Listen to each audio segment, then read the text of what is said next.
It's Fox weather updates throughout your busy day, every day. That heat's going to be out there for one more day. Temperatures being 30 degrees above average. Put the power of over 100 meteorologists and the worldwide resources of Fox in your hands with the Fox Weather Podcast. Precise, personal, powerful. Subscribe and listen now at foxnewspodcasts.com. Connect to Fox News Audio on the Fox News app. Listen to hear your favorite hosts like Brian Kilmeade, Jimmy Fallon, and Guy Benson standing up for what's right, live and via podcast. Just click listen, then swipe right and hear the latest news updates on your time. And scroll down to hear the latest podcasts from Fox News. And it's even easier to listen in the car with Apple CarPlay and Android Auto. Get programming alerts and notifications. Fox News Audio is on the Fox News app. The voices America trusts. Download it now. President Trump has said he's made Washington, D.C. safer, deploying the National Guard after he took office again, and those troops may stay in the nation's capital until the end of his second term. The Guard deployment was set to end at the end of this year after being extended, but the Pentagon now says the mission will continue until January 20th, 2029, or until terminated by the president. President Trump signed an executive order in August 2025 to deal with what he called a crime emergency, calling up the Guard and other federal law enforcement, though local officials had said crime was already going down. Deployments to other cities have ended or been paused by courts in California and Illinois, while more limited operations are ongoing in cities including New Orleans. Lisa Lacera, Fox News. Now, President Trump's bringing back an immigration policy from his first term that President Biden undid, a rule that would deny green cards and legal status to immigrants using food stamps, Medicaid, or other public benefits. There's a new drug for Americans dealing with a dangerous health condition. The FDA approves the first cholesterol-lowering pill that works like a powerful class of injectable drugs. Merck's new medication, Lipfendra, is designed for patients whose LDL, or bad cholesterol, remains high even after taking statins. In clinical trials, the once-daily pill lowered the artery-clogging cholesterol by more than 55% when added to standard treatment. Experts say the approval could expand access to treatment that's previously only been available as costly injections. Carmen Roberts, Fox News. On Wall Street, a sell-off's brewing, even bigger than yesterday's losses. Dow futures are down more than 300 points. It's over 500 for the NASDAQ. Round two underway at golf's last major of the year, the Open Championship in England. American Jackson Suber no longer in the ladies among 7 golfers, one shot back of Lucas Herbert at 5 under. I'm Dave Anthony. This is Fox. Signature Bank is Chicago's fastest growing independently owned business bank, a bank where relationships still matter. Signature Bank knows your name and your story. I'm Dan Proft, and I know this because Signature Bank is my business bank. Hi, I'm Phil Silverman, CFO of Chicago Atlantic and a client of Signature. We provide capital solutions in markets where risk is often fundamentally mispriced and traditional financing can be limited. In fast-moving businesses like ours, you need more than technology. You need people who are engaged and responsive. Ahead of an important and complex transaction closing, Signature promptly assisted us in addressing a wire issue, helping us administer the closing on time while maintaining best-in-class control oversight. That kind of hands-on attention is hard to find, and that's why we value our relationship with Signature. Signature Bank helps local businesses succeed. Want to learn how Signature Bank can help turn your business vision into reality? Call Signature Bank at 773-467-5600 or visit signaturebank.bank. Member FDIC, Equal Housing Lender. I'm attorney Stephen Leahy. If you're a business owner with unfiled tax returns, tax season is not your friend. This is when the IRS turns up the heat. They match 1099s. They review payroll filings. They compare bank deposits. And when returns are missing, they don't send you a warning. They take action. Penalties stack up fast. Liens become public. Bank levies can drain your account. I see it every year. Good business owners who waited too long. Not because they're crooks, but because they were overwhelmed. Let me be clear, hiding makes it worse. Action makes it fixable. I help business owners get compliant, file what's missing, and negotiate from a position of strength, not fear. Don't wait for the next certified letter. Don't wait for a levy. Go to fightbacknow.com and sign up for my daily email. I'll tell you exactly what to do next, step by step. Or call me right now at 312-664-6649. Act now before the IRS acts first. Sean Thompson here. Recently, someone asked me, what is it that I love most about being on AM 560 The Answer? I didn't hesitate. I love the fact that AM 560 is a family. You, the listeners, our advertisers, and all of us who are on air make up one big family in a very bad place. We look out for each other because we share the same values. And so many of our advertisers are small and medium businesses. They're owners who work very hard, they play by the rules, they pay their taxes, they make their communities even stronger. If that describes you, and you own or operate a business, then I want to invite you to consider working with AM 560 to market your business. If you want to reach AM 560 family members, whether through radio, live events, or digital marketing, then call Amy O'Toole. She's a wonderful girl. She's in charge of advertising around here. Call her at 847-472-8925. That's 847-472-8925. Find out how you can become part of the AM 560 family. Together, our family can truly help make America great again. Your kitchen's outdated. Your bathroom feels cramped. Every day you wait, prices go up. And you keep living in a space that doesn't work.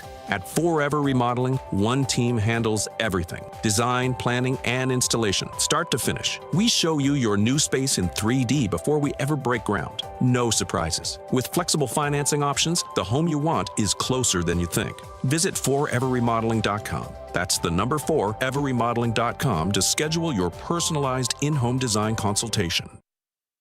Hugh Hewitt has a solution for the birthright citizenship ruling. A lot of people are passionate about it because Joe Biden broke the border, and there are birth tourism scandals more than you want to know about. And it's something that we ought to prosecute, something that we ought to prevent to the extent of the law possible via visa reform and via what the president has done, which is close the border. The Hugh Hewitt Show. Afternoons at 2, right before Alex Marlowe at 3 on AM 560. The Answer. It's July 17th, and this is your Fox Daily Snapshot. Hope you're feeling lucky today because it's National Lottery Day. Founded by the Massachusetts State Lottery in 2018, the day celebrates the many ways lotteries contribute to state and local programs around the country. Lotteries date back to the 15th century, with one of the oldest dating back to 1441 in Belgium. Early lotteries in the U.S. paid for everything from cannons used in the American Revolution to paving roads up and down the East Coast. And today, lotteries still contribute to the states and communities they serve. Also on this date, in 1861, the Congress authorized the use of paper money.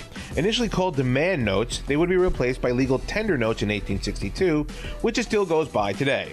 If it's your birthday today, you share it with actor David Hasselhoff. Born in 1952. I'm Tushar Saxena, and that's your Fox Daily Snapshot. If you're a tax-paying, law-abiding lover of America and the American dream, you need to be listening to Saving the American Dream with Jim Martyr. Every Saturday at 7 p.m., Jim tackles the issues that matter most: faith, family, freedom, and the fight to protect life, liberty, and the pursuit of happiness. Saving the American Dream with Jim Martyr, heard Saturday evenings at 7, right here on AM 560 The Answer. Podcasts available at 560theanswer.com. Have you ever wondered, with all the different religions and interpretations of the Bible, how you can be sure that you're on the right path in your spiritual journey? The powerful new book, You and God by Peter Philippi, helps you answer this question and discover how to establish a truly personal relationship with God through biblical understanding and faith. Get your copy of You and God by Peter Philippi today by visiting pbmusa.org. That's pbmusa.org. Adult Beverage Solutions is looking for a brand ambassador in all areas for beverage sampling events. You have the ability to create your own schedule because most events take place Fridays, Saturdays, and Sundays at local grocery stores and independent liquor stores. Flexible scheduling with the ability to choose events that you would like to work. Receive event pay weekly. State alcohol certification is mandatory for all ambassadors. Must be 21 years of age. Competitive pay with the opportunity to earn bonus for exceptional performance. Each event you will provide consumers with product education while collecting consumer feedback. If you are interested, our team would like to connect with you about this opportunity. Please email us at careers.abstastings@gmail.com with your information and where you are located, and our team will be in touch soon. Or check us out online at adultbeveragesolutions.com/join-now. That's adultbeveragesolutions.com/join-now. Your local State Farm agent Anthony DeGrotto combines good neighbor service with surprisingly great rates. You can combine your home, auto, and life insurance to not only save you money, but give you the peace of mind you've been looking for. Anthony DeGrotto is your go-to agent in Chicagoland. He and his team will work for you to provide the best service you expect at the price you want. Combine your home, auto, and life insurance today. Anthony DeGrotto will help you mix and match things perfectly. His State Farm office is a top pick 2024 Daily Herald Reader's Choice Award winner. He's a proud supporter of Tunnel to Towers and like-minded as you. His State Farm agency is currently looking to add members at their Roselle office. Call Anthony at 847-895-1500 today or visit DeGrottoSF.com. That's DeGrottoSF.com. Like a good neighbor, State Farm is there. Individual premiums will vary by customer. All applicants subject to State Farm underwriting requirements.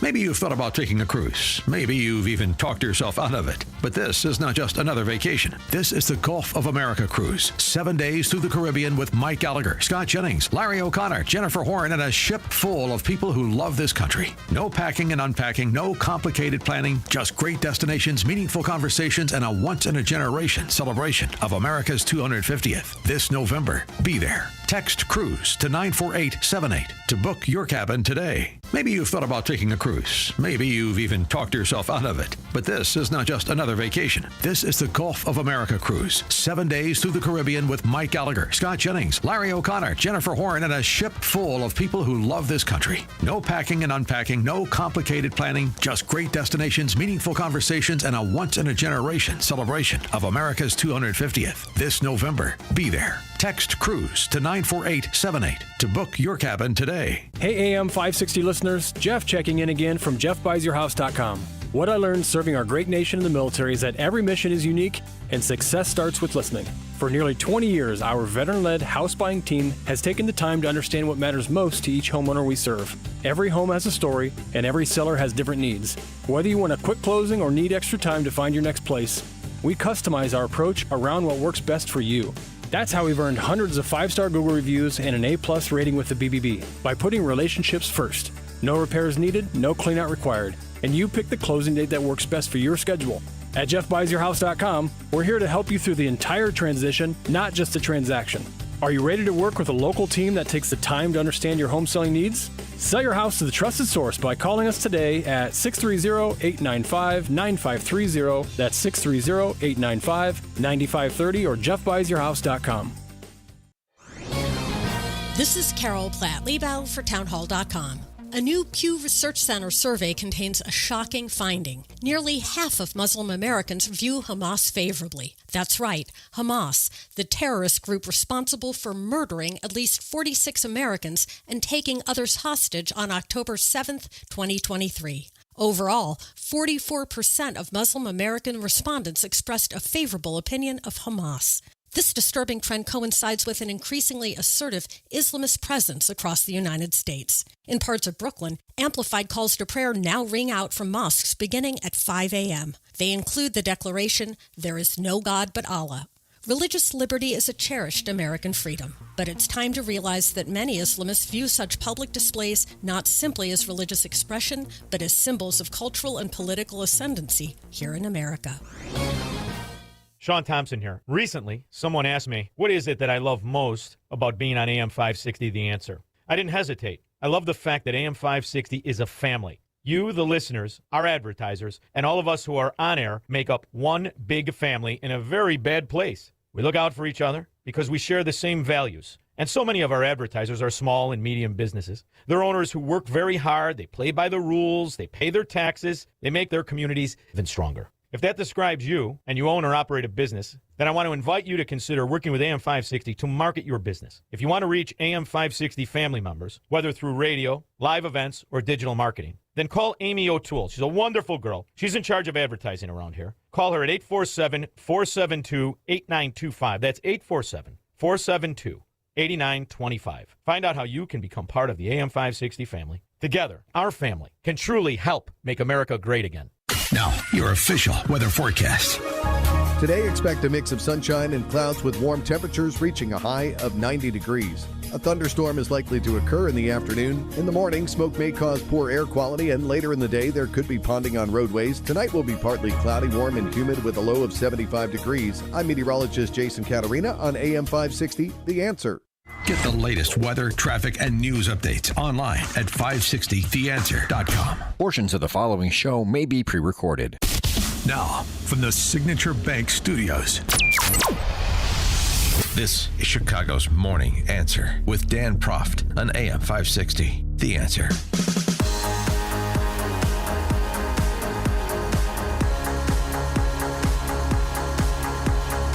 Good morning. Good Friday morning. It is Jeannie Ives in for Dan Proft, and with me is Jim Urio. Thanks so much, Jim, for joining me. Thank you for having me. Second day in a row for you, starting the early shift here. Yep, I like it. Well, you know, it never ceases to amaze me that there's just always new news every single day. And so Dan's going to have to catch up after being gone for a week and give you his really good insight about everything that happened as he's had substitute hosts in. But the speech last night is, in my opinion, Trump doing the big things that needed to be done. And so the bulk of the speech had to do with election integrity. And here's how he said it. Tonight, I'm announcing the immediate declassification and release of critical intelligence revealing shocking vulnerabilities in our election infrastructure. This evidence shows that the election system we have dangerously exposes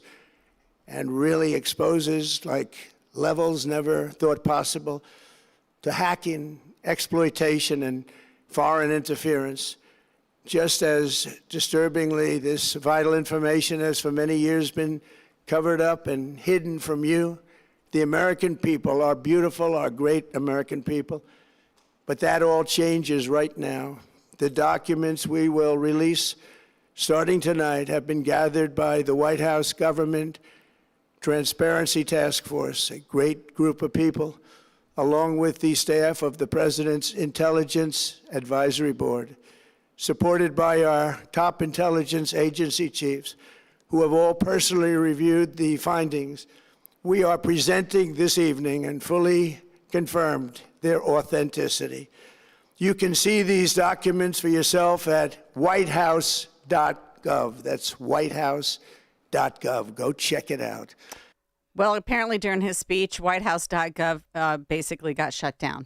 Oh, really? It was overloaded. The system was overloaded. I have not taken a chance to go there and check out the documents, but he's not playing around. This is one of the big things that I think he was concerned about going forward for the country. I think at the age of 80, you start to assess what your impact can be when you're given the most powerful position in the entire world. And I think Trump is trying to get all of the big things done. Yeah, I've never seen anyone try to take on so many different things to realign just everything. I think it's pretty breathtaking. But to the election, one of the weirdest things about the 2020 election is that it obviously was a weird election. Just definitionally, the amount of mail-in ballots. Mail-in ballots are less secure. That is not my opinion. That is the opinion of legal institution forever. It's called chain of custody. When the ballot comes out of your hand, it is less secure. You wouldn't send cash in the mail and just hope for the best. But any time you question it, my friends on the left would always be like, what are you talking about? It's a pristine election. Well, how the heck do you know? All we want to know is everything. That's what we want to know about it, everything. We want to know. And again, we're from Chicago. We know that elections aren't perfect. You know, my sweet Aunt Loretta used to talk about being a precinct captain and the shenanigans they used to play. She'd have us in stitches about it. And then you think about, oh, yeah, but that's actually election fraud.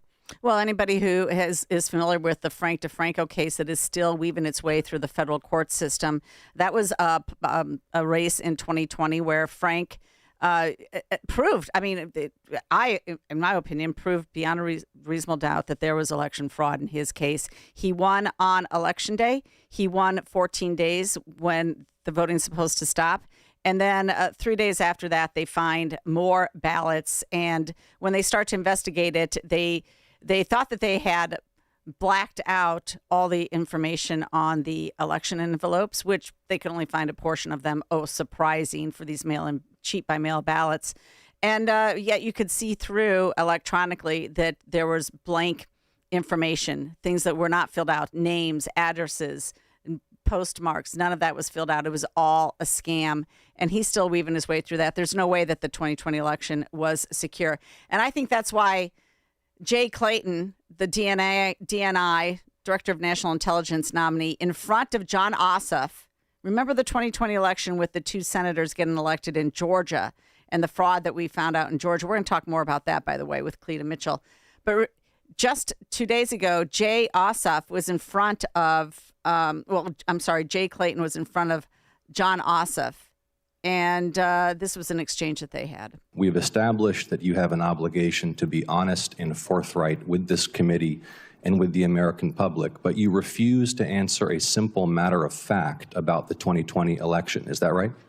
No, that's not right. Then answer the question. Who won the 2020 election? I have answered the question. Answer it. What is your answer? I've given you my answer.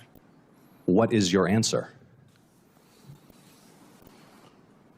You refuse to answer a basic question about who won a presidential election, but you asked to lead America's intelligence community?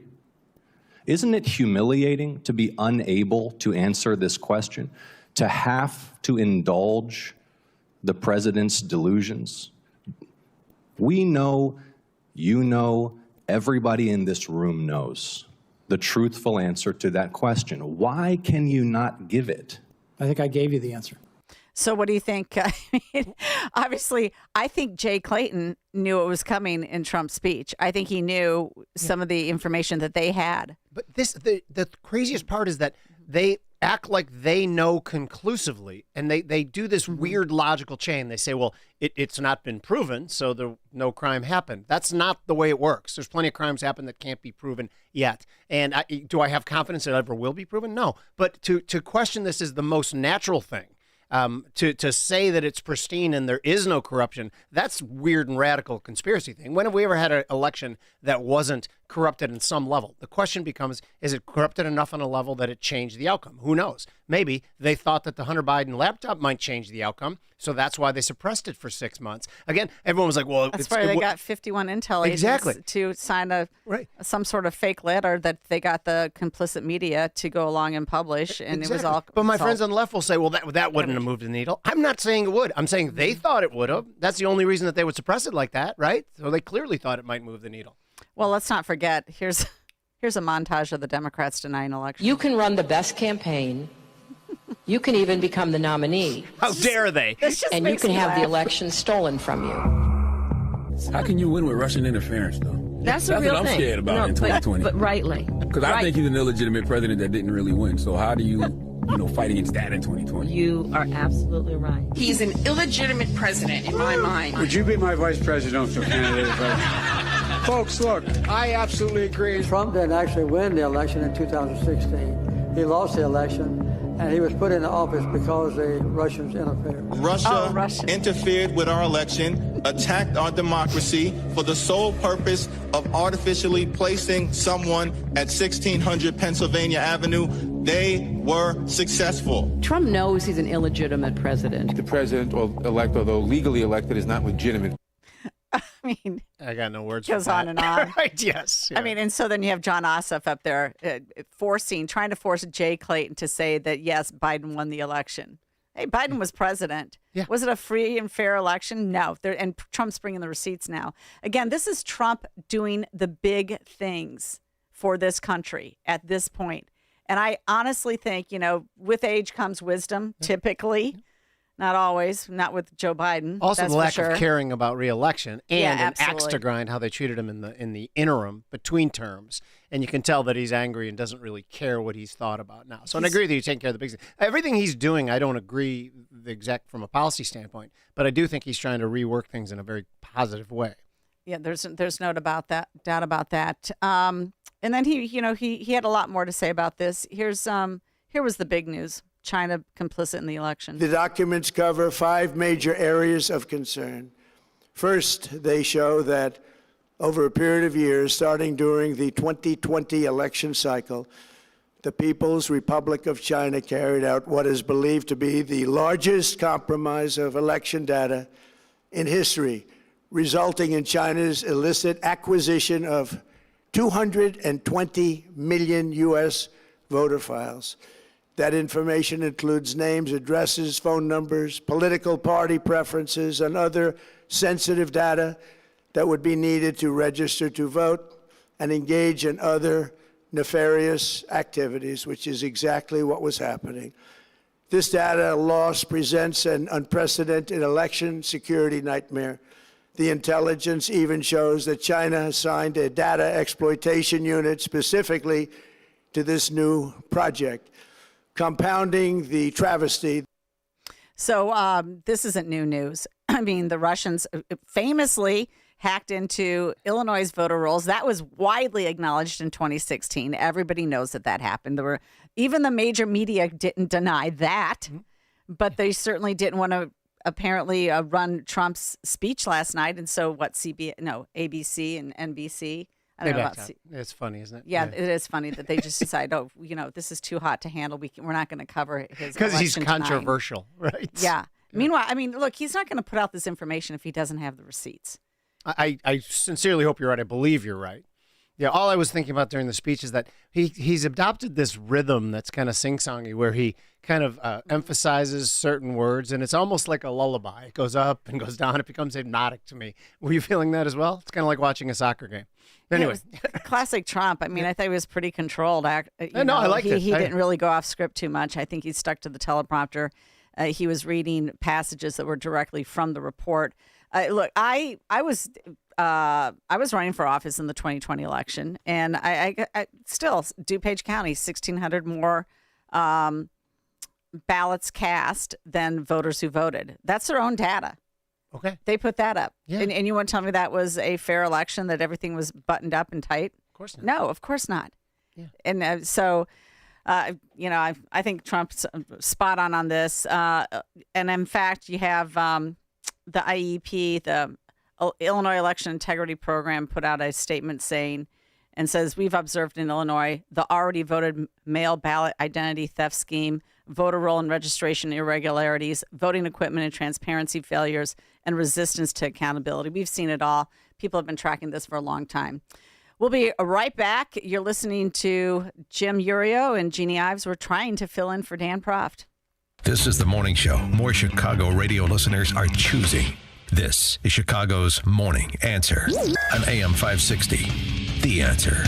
If you owe the IRS back taxes, you need the best team on your side. Priority Tax Relief has helped thousands of Americans resolve their IRS problems and settle for pennies on the dollar. As a leading tax resolution firm, we have an A+ rating with the Better Business Bureau, hundreds of 5-star reviews, and a 4.9-star rating on Google because we deliver results and huge savings. If you owe $5,000 or more and even facing wage garnishment, liens, levies, audits, or IRS letters, call us today at 800-741-5015. Once you call, our tax professionals will call the IRS with you for free, and within minutes, start negotiating a settlement. We'll put a stop to collections and fight to get you the best settlement possible. Choose the company Americans trust most. Call Priority Tax Relief now at 800-741-5015 to see what relief you qualify for. Don't wait. Make the call. Dial 800-741-5015. Once again, that's 800-741-5015. AM 560. The Answer. All right, when we get back, we're going to be covering the front part of Trump's speech. He's talked about more than just election integrity. And now for the news with Mike Scott. 5:30. A smoky start to the day. 75 degrees, warm and humid in the QC Kinetics newsroom. We'll top out near 90 later today. Chicago's air quality is at an all-time low. Data from IQ Air shows the air quality in Chicago the worst of any major city in the world. Chicago's Commissioner of Public Health, Dr. Gareth Walker. Chicago has the largest air quality monitoring system in the nation, the second largest in the world. And that helped shut down yesterday Chicago Park District and other Park District programs or move them indoors. One person is dead, 3 others are wounded, all after a shooting on Chicago's South Side.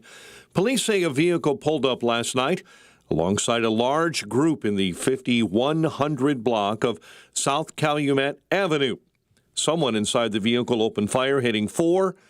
The victims were sent to the hospital. 1 later died. A Central Illinois lawmaker and her husband are pleading not guilty to federal charges. Progressive Democrat State Representative Carol Ammons and her husband, Champaign County Clerk Aaron Ammons, were indicted earlier this month on charges of wire fraud and conspiracy to obstruct justice. Federal prosecutors have evidence that the Democrat devised a scheme to defraud the state of Illinois, taxpayers, and donors and contributors to her campaign from 2017 all the way through June of 2025. Allegations include directing state grant money to her daughter, taking kickbacks on bogus campaign expenses, and lying to the FBI. If found guilty of the charges, Carol Ammons could face up to 15 years in prison. One man is dead after being pulled from the water of Lake Michigan. Incident happened yesterday in the 800 block of North Lakeshore Drive in an area of the lake near the Ohio Street Beach known as the Playpen. Man was recovered from the water by a Marine unit. The incident is under investigation. Also, a search was underway yesterday in Lake Michigan off the shore of the Indiana Dunes National Park after a boat made a mayday call. The Coast Guard, Dunes Park Rangers, and the Porter County Sheriff sent vessels out to conduct a search. After several hours, there were no signs of any boats in distress. A Buffalo Grove man faces drug charges after a traffic stop in Palatine. Police say last Friday, Palatine police conducted a traffic stop near East Dundee and North Baldwin Roads. Officers recovered suspected cocaine, fentanyl, and drug paraphernalia from the driver, Noah Karpman. While officers tried to make that arrest, he physically resisted before being taken into custody. Chicago sports. Cubs are back on the diamond tonight to start the second half, squaring off with the Twins. White Sox back on the diamond as well, team opening a 3-game set in Toronto. Meantime, baseball has released its 2027 schedule, including the early domestic opening day in league history, March 24. I'll tell you, don't plan for this. The All-Star game is set for July 13 at Wrigley Field if they get a baseball season in next year. Jackson Suber sitting on top of the leaderboard after a 5-under 65 following round one of the Open. That would be the British Open at Royal Birkdale in England. The news, a service of Bank of America, sponsor of the FIFA World Cup 2026, dedicated to offering solutions to help businesses meet their goals. More at bankofamerica.com/gamechangers. Chicago's Morning Answer continues next, and in 2 minutes, we'll check your AccuWeather forecast in the Air Right Heating and Cooling Weather Center. Sean Fest returns on August 28th at the Westin Chicago Northwest in Itasca. Be a part of a live, on-location broadcast of The Sean Thompson Show, including a performance of the national anthem, followed by live music, food, drinks, and an opportunity to meet Sean Thompson. Registration is free. Go to 560theanswer.com/SeanFest. That's 560theanswer.com/SHAUN Fest. Sponsored in part by Class A Insurance, owned by Thomas Iacenta. You need a construction company, but who? Call Croscom. A construction company you can trust that shares your Christian and conservative values. For decades, Croscom has been doing work in Chicagoland, Northwest Indiana, and Wisconsin. Roofs, siding, windows, doors, gutters, basically everything for your home or business, even solar. Quality work and professional services that make you feel great about your decision to work with Croscom. Call Croscom. 630-871-5500. Give them a chance to earn your business. If your repairs are due to storm, fire, or flood damage, you need to call Croscom. They're licensed public adjusters. They work for you, not the insurance company. Croscom will work to get you the money you deserve, the maximum payout. They know the insurance companies and how to deal with them. They win for you. Call Croscom. Croscom Construction and Public Adjusters. This is Dan Lights with Croscom. You can trust us with your home or business for high-quality work and fair prices. It's the only way we do business. 630-871-5500. CroscomPublicAdjusters.com. Adult Beverage Solutions is looking for a brand ambassador in all areas for beverage sampling events. You have the ability to create your own schedule because most events take place Fridays, Saturdays, and Sundays at local grocery stores and independent liquor stores. Flexible scheduling with the ability to choose events that you would like to work. Receive event pay weekly. State alcohol certification is mandatory for all ambassadors. Must be 21 years of age. Competitive pay with the opportunity to earn bonus for exceptional performance. Each event, you will provide consumers with product education while collecting consumer feedback. If you are interested, our team would like to connect with you about this opportunity. Please email us at careers.abstastings@gmail.com with your information and where you are located, and our team will be in touch soon. Or check us out online at adultbeveragesolutions.com/join-now. That's adultbeveragesolutions.com/join-now. Sponsored by Progressive Insurance. Protect your family, your phone, and your furry friends with life, electronic device, and pet health insurance. Now, your official weather forecast. Today, expect a mix of sunshine and clouds with warm temperatures reaching a high of 90. Be prepared for a thunderstorm in the afternoon. Smoke may cause poor air quality in the morning, and there could be ponding on roadways later in the day. Tonight will be partly cloudy, warm, and humid with a low of 75. I'm meteorologist Jason Catarina on AM 560, The Answer. Get the latest weather, traffic, and news updates online at 560theanswer.com. This hourly segment is brought to you by Saving the American Dream with Jim Martyr. Straight talk for law-abiding lovers of America. This Saturday evening at 7 on AM 560, The Answer. Now, from the Signature Bank Studios. Only the biggest stories, only the biggest guests, and only the biggest opinions. This is AM 560, The Answer. Good morning. It's Jeannie Ives and Jim Urio filling in for Dan today. Text message, Jeannie, he should have told the guy that he will answer the election question when Democrats answer the what is a woman question. Good point, John Ossoff. Good point. Let's talk to Bob in Buffalo Grove quick. Bob, welcome to the program. Bob? Always great to hear you guys on the radio together. And let me offer this. I've watched it all, but what I did was did channel surfing, and it was interesting. ABC and NBC didn't cover it, neither did CNN. I started watching Fox as usual, but I didn't care for their screen and the fact that they didn't put any comments in, so I spent the whole evening watching it on Newsmax, because Newsmax would put what the comments were from Trump. One of the things he didn't mention, and neither did the comment with the Ossoff, somebody ought to ask the question point blank, how did Biden get 81 million votes? I have still not heard the documentation.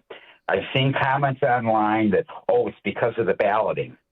But I would like to see the forensics on the balloting and the mail-in balloting, how Biden physically got 81 million votes, way more than Obama, Hillary, Kamala, and even when Trump won. So that's my comment. Looking forward to seeing your critiques and your other callers commenting on what took place. Have a great show. All right. Thanks a lot, Bob. Well, here's part of the reason that Biden got 81 million votes, according to Trump. But it gets even worse. Raw intelligence obtained by the FBI in 2020, yet buried by rogue bureaucrats, stated that China's activities even included an attempt to manufacture illegal ballots for Joe Biden. Documents show that during this period, dozens of significant CIA and NSA reports about China's election targeting were kept out of the presidential briefing. These were briefings I would get almost every day. Everything was kept out that was of importance. One email among intelligence analysts admitted that they had, quote, deliberately massaged the presidential daily briefing to withhold information regarding Chinese activities related to the election. Okay, so China manufactured some of the illegal ballots, and then the old leftovers from the Obama and Biden time frame in our deep state hid all of that information from Trump.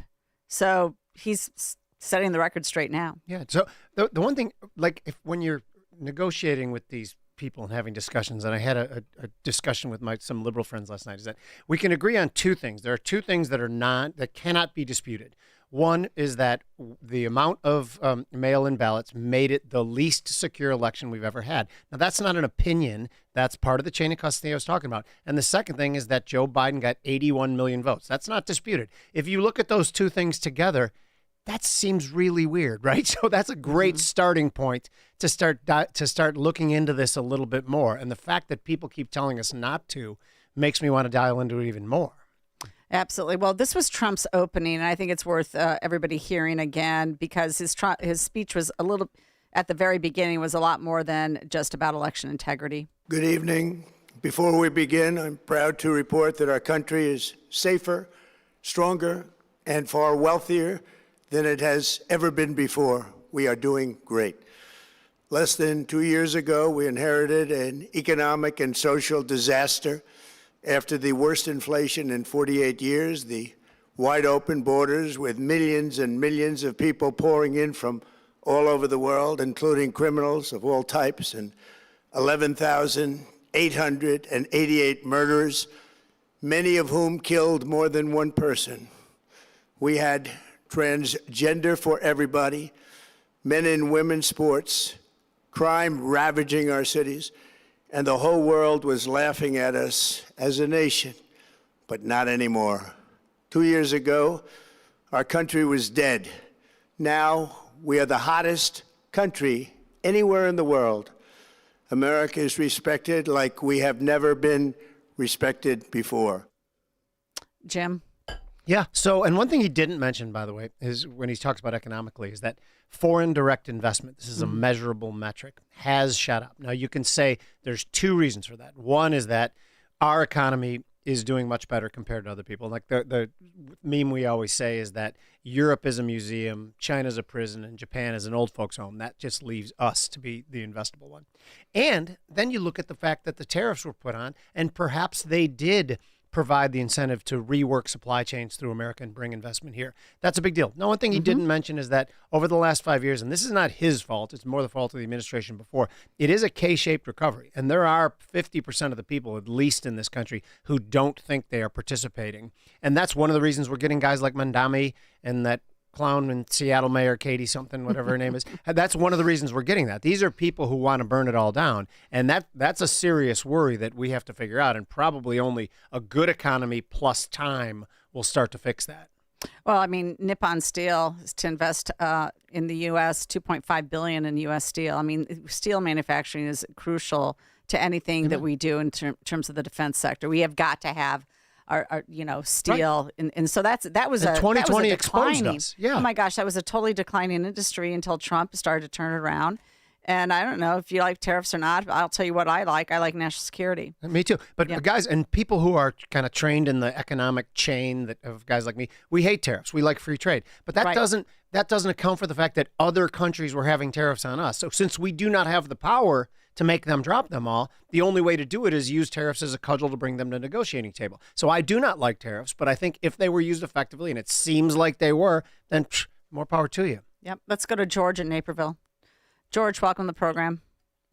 Good morning. The reason Biden got 80 million votes was because he was a charismatic candidate who campaigned from his basement. Yeah. He is the best. Yeah. George, thank you. Short and sweet comments. Love them. Thank you so much. Appreciate it. Okay, so again, I looked at this presentation that he did last night as one of a number of issues that Trump is taking on, because he's taking on the big stuff and not the little stuff, whether it's Iran, whether it's our border, whether it's Social Security in the future. That is what he is trying to do.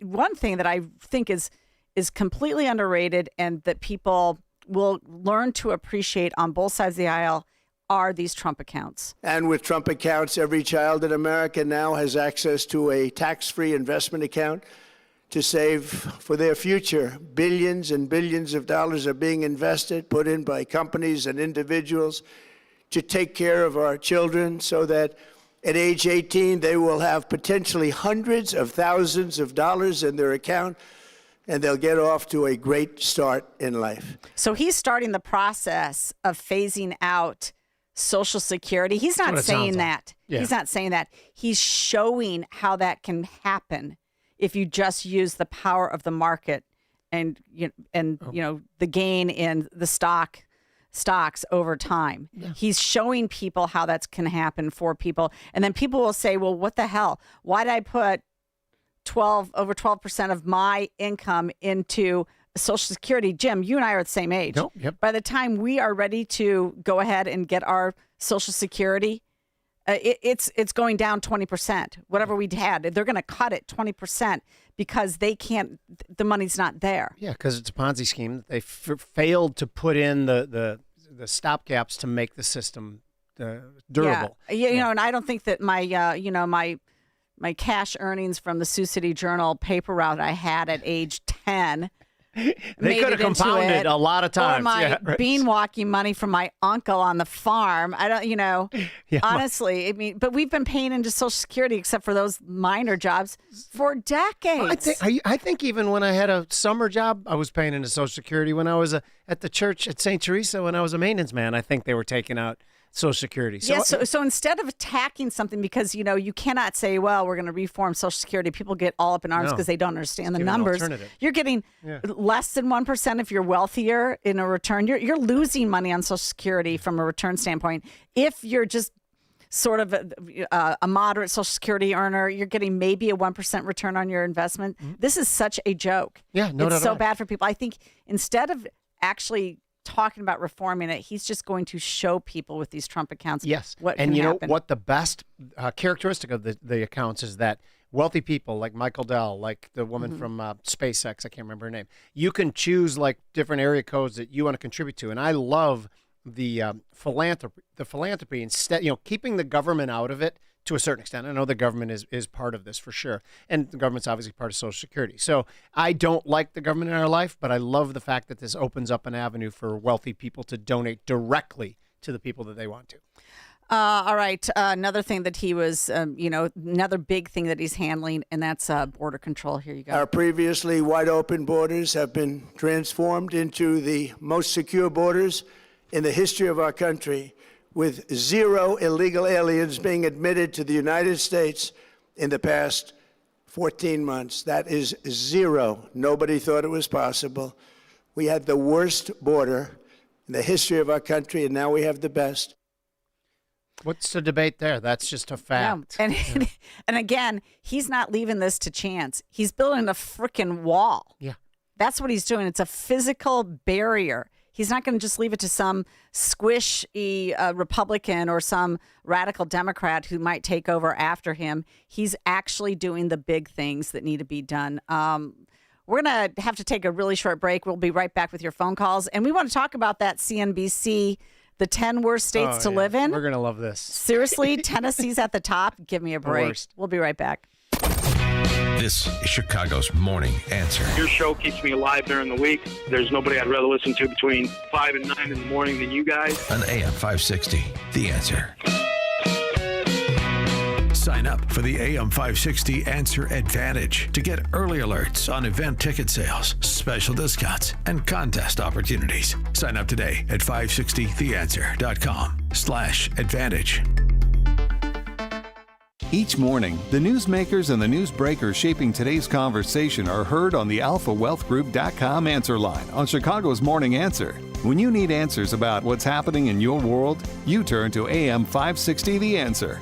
And when you need answers about how to prepare for and protect your retirement, you turn to the Alpha Wealth Group, now the proud sponsor of the AM 560 Answer line, right here on Chicago's source for news, opinion, and insight. AM 560 The Answer. Signature Bank is Chicago's fastest growing independently owned business bank, a bank where relationships still matter. Signature Bank knows your name and your story. I'm Dan Proft, and I know this because Signature Bank is my business bank. Hi, I'm Phil Silverman, CFO of Chicago Atlantic and a client of Signature. We provide capital solutions in markets where risk is often fundamentally mispriced and traditional financing can be limited. At Chicago Atlantic, success depends on experience, responsiveness, attention to detail, and an entrepreneurial mindset. That's exactly what we found with Signature. Their team understands how we operate, supports our growth, and delivers the kind of personal service that's increasingly rare in banking today. The right banking relationship should feel like a true partnership, and that's exactly why we bank with Signature. Signature Bank helps local businesses succeed. Want to learn how Signature Bank can help turn your business vision into reality? Call Signature Bank at 773-467-5600 or visit signaturebank.bank. Member FDIC, Equal Housing Lender. Gain insight into building strong marriages and raising godly children with Focus on the Family with Jim Daly each weekday at 11:30 a.m. on our sister station, AM 1160. Hope for your life. AM 560. The Answer. All right, we're back. It's Jim and Jeannie in for Dan, and we're reviewing last night's speech by Trump. Let's go to Jim in Elk Grove Village. Jim, welcome to the program. Hi. When I get into this argument with my buddies, there's 3,200 counties in the country. At the top of his game, Obama only won 875 counties. You want me to believe that Biden got 13 million more votes, and the numbers for Biden are between 500 and 600. In half the amount of counties, that never happened. Yeah, that never happened. No, I totally agree. And text line 815 says Biden didn't get 80 million votes. He got 80 million ballots. All right. Thanks a lot for the call. Appreciate it, Jim. Yeah. Let's go to Marvin in Burlington. Yeah, good morning. I just like to, my thought is the Social Security Administration Trust Fund has gone bad because they've taken money from it and used it for things that it was never meant for. I know it's going to sound harsh, but maybe all these people on disability shouldn't be on there. They didn't. You're supposed to get the money that was put in by you for when you retire, not for all the other pet projects and bleeding heart things that they want to spend the money on. And that's why all the money's gone. And they still, to this day, are draining the fund for things that fund was never set up for in 1935. That's why it is in the shape it's in. Marvin, we could do an entire show just on disability. An entire show just on disability. And I'm including the veteran disability scams that go on, folks. And I'm saying that as a veteran because I know what I know. So maybe we will do that. Thanks a lot for the call. Appreciate it, Marvin. I'll tell you this about Social Security, though, is that we are not boomers. I want that completely. You and I are, what are we, generation something? Well, we're just at the tail end of boom, boomers, right into X because I'm October 64. Yeah, but the reality of it is this, is that old people vote. If these politicians try to significantly pull back Social Security, they are going to unleash holy hell on themselves. This serves as a warning from them because I'll gladly spend lots of money to get rid of a politician who cuts my Social Security by less than that. We've put in our entire life, there was an implicit promise that this was coming. You take back a dime. And again, when I say a dime, maybe because the new proposal, by the way, for you and I born in, I won't even say it, we have to delay for 4 months. But for every year past 1964, you have to delay for 2 months. That's a proposal that's shooting around right now. Okay, maybe I won't go crazy for 4 months, but it's getting close. Yeah. No, we absolutely paid on. But again, this is Trump knowing this. You can't touch it. So we're just going to show people a better way for our future. And I like that. I also think that if you're really wealthy, you should be able to buy out your Social Security account at maybe 50% of the cost, because then you know how to invest it better. You'll make that back in a matter of years. Compared to waiting for the government to give you your money back. So there's other options like make it voluntary, kind of like we have with our pension systems. Okay, so Jim, tell us about this CNBC. Tennessee and Texas are two of the worst states to live in. Oh, without a doubt. That's why. They're getting mocked everywhere. What a report. That's why people over the last 10 years, these are two of the states that have the most dramatic inbound, the most dramatic inflow of people because they hate living there, because of discriminatory bathroom laws, because of abortion rights, because they're traditional right to work states. They've graded poorly on labor laws and workplace rights. They don't one time even mention in the CNBC article about cost of living and the actual voting with their feet. So, and they rated the best places to live were Vermont, New Jersey, who's had an outflow of 500,000 people. Minnesota, which, by the way, this is the interesting part of the article I was reading. Minnesota has no inflow or outflow. They've basically broken even over the last 10 years. Guess why that is? But wasn't every of the 10 worst states that they listed, weren't they all red states on top of it? Oh, of course. Oh, yeah, there's no question about it. The only reason they didn't put Florida on their list is because they knew that you can only fool the people to a certain level. So like, okay, we can't put Florida on the list. Again, by the way, the people listening to us know that I was with CNBC for 18 years. So it's not, and when I left with them, we did not leave on the greatest terms, but I had no interest in bashing them until they started doing stupid things worth bashing. And this is the most woke and ridiculous article I've ever seen, saying the worst places to live are Texas and Tennessee. And by the way, my friends in Texas and Tennessee all contacted me, were like, yeah, make sure there's too many people coming here already. Just push this out as much as you can. Tell people how bad it is. Yeah. And one last thing. Yeah, because in Tennessee, they talked about the crime rate of the state. Guess what that is about? Memphis. The city in Tennessee that has the crime and drives all the crime statistics is Memphis, the only part of the state that is very, very run by the left. So please, this is the most idiotic thing I've ever seen.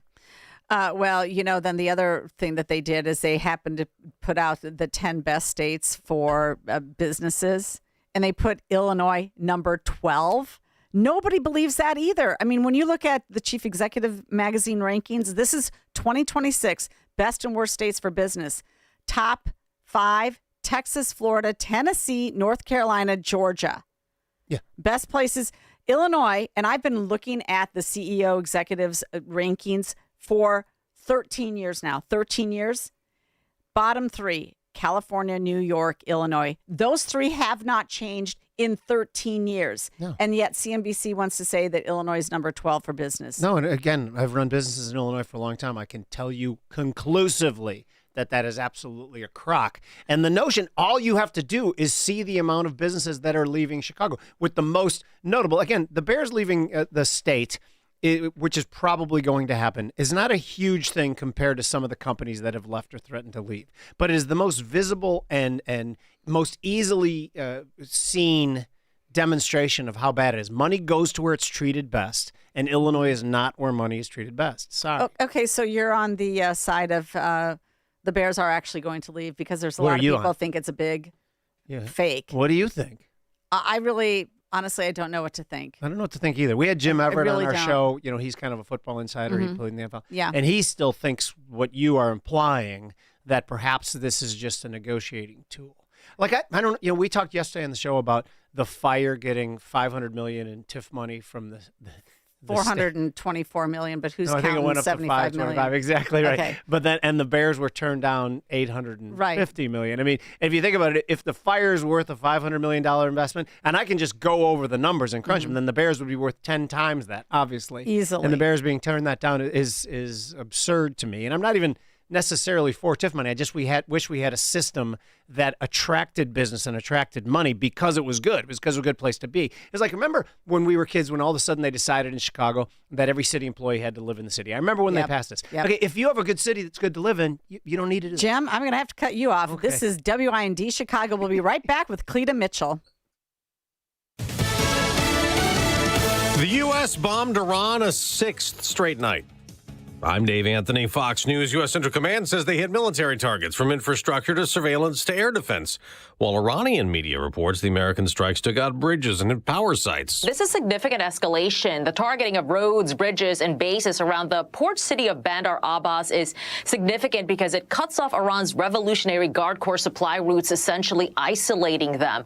Bandar Abbas is key to controlling the Strait of Hormuz, and the U.S. has maintained their military action is aimed at degrading Iran's ability to attack commercial ships traveling through that critical waterway. Fox's Madeline Rivera. Iran's retaliated again, launching missiles and drones at Gulf countries with U.S. bases in Bahrain, Jordan, and Qatar, and in Kuwait, where a power and water desalination plant was hit, doing major damage. China is this morning denying what President Trump claimed last night in a primetime address, that it interfered with U.S. elections. They knew I was wise to them. Alleging China gathered voter information on about 200 million Americans. The People's Republic of China carried out what is believed to be the largest compromise of election data in history. He's released once classified documents he says proves it was a coordinated effort by China on many fronts. The president also claimed China attempted to influence the 2020 election for former President Joe Biden. That's Fox's Gernal Scott. The president also again urged Congress to pass a law requiring proof of citizenship and voter ID that Democrats and some Republicans oppose. Before the address, Senate Minority Leader Chuck Schumer said the president wants to undermine the right to vote, rig the midterm elections in his favor, knowing massive losses are otherwise inevitable. 2 people are now dead in the South Texas flooding that has been triggered by heavy rain. Areas like in Uvalde have gotten more than 2 feet of rain this week. America's listening to Fox News. 6:02 in Chicago. 75 degrees and smoke in the air. And air quality is at an all-time low because of the Canadian wildfire smoke. Chicago's Commissioner of Public Health, Dr. Gareth Walker. Any summer camp, make sure that summer camp is having an indoor plan and bringing their kids inside. For our most vulnerable, make sure that they're able to stay inside and be able to reduce the amount of exposure that they have to this current weather. An air quality alert remains in effect today in the Chicago area.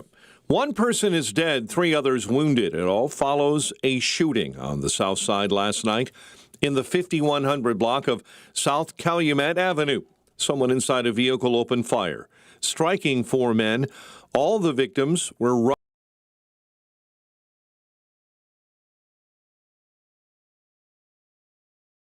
Michigan in Chicago. That incident happened yesterday in the 800 block of North Lakeshore Drive. Man was recovered by Marine units, rushed to a nearby hospital, and again, later died, and that incident is now under investigation. The interim dean of the University of Illinois College of Medicine testified before Congress yesterday. The school has taken steps to address rampant anti-Semitism. Dr. Enrico Benedetti outlined changes at the school's Chicago campus since taking over as interim executive dean. I'm pleased to report that Jewish students and faculty in particular have told me as recently as last week that they feel safe and supported under my leadership. Benedetti said university officials do not consider race or ethnicity when choosing the best students to attend medical school.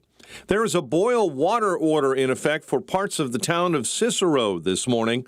The town issuing a boil water order for residents experiencing water service outages south of 24th Street to Pershing Road from Lombard to just east of Cicero. In the impacted area, if you must use that water, you must boil it for at least 5 minutes before using it for cooking, brushing teeth, or preparing food. Cubs back on the diamond tonight against the Twins. The White Sox back in action in Toronto. The news service of Team Hochberg. They've helped thousands of AM 560 listeners with the best rates and service. Let Team Hochberg help you. 56david.com or 855-563-2843. Atlantic Coast Mortgage, Equal Housing Lender, NMLS 613114. And a check of the roads in 2 minutes on AM 560. Alex Marlow sees the true colors. The left really hates this country, and now you're seeing them openly advocate for things that are just deeply anti-American, just in terms of all of our founding principles. We're of many one type of country. It's on every coin, and that's where they're at, and they want to gerrymander based on race, and it's the Republicans who are saying you can't do that in Louisiana. I feel like I've been witnessing this my entire adult life, but I feel like now they're announcing it. The Alex Marlow Show, afternoons at 3, right before Sean Thompson at 4 on AM 560. The Answer. If you haven't switched to Pure Talk because you're not sure their coverage is every bit as reliable as Big Wireless, why not take them for a test drive? For a limited time, Pure Talk is offering any of their plans for just $15 a month for the first 3 months, including their top-tier unlimited data plan. No contracts, no commitments, just a great deal on a high-speed network with unlimited data from an American wireless company. Dial pound 250, say Mike Rowe, and let the savings begin. My name is Whitney Allen, and I'm a widow. My husband, Ryan, died. We never thought we'd ever have to use life insurance, but the unexpected happened. With Ethos, signing up was fast and 100% online. You can get a quote in seconds, apply in minutes, and get same-day coverage. No medical exams, and you can get up to $3 million worth of coverage. I'm grateful we were prepared. Get your free quote at ethos.com/term. That's ethos.com/term. Paid spokesperson. Time spent on application may vary. Online health questions required.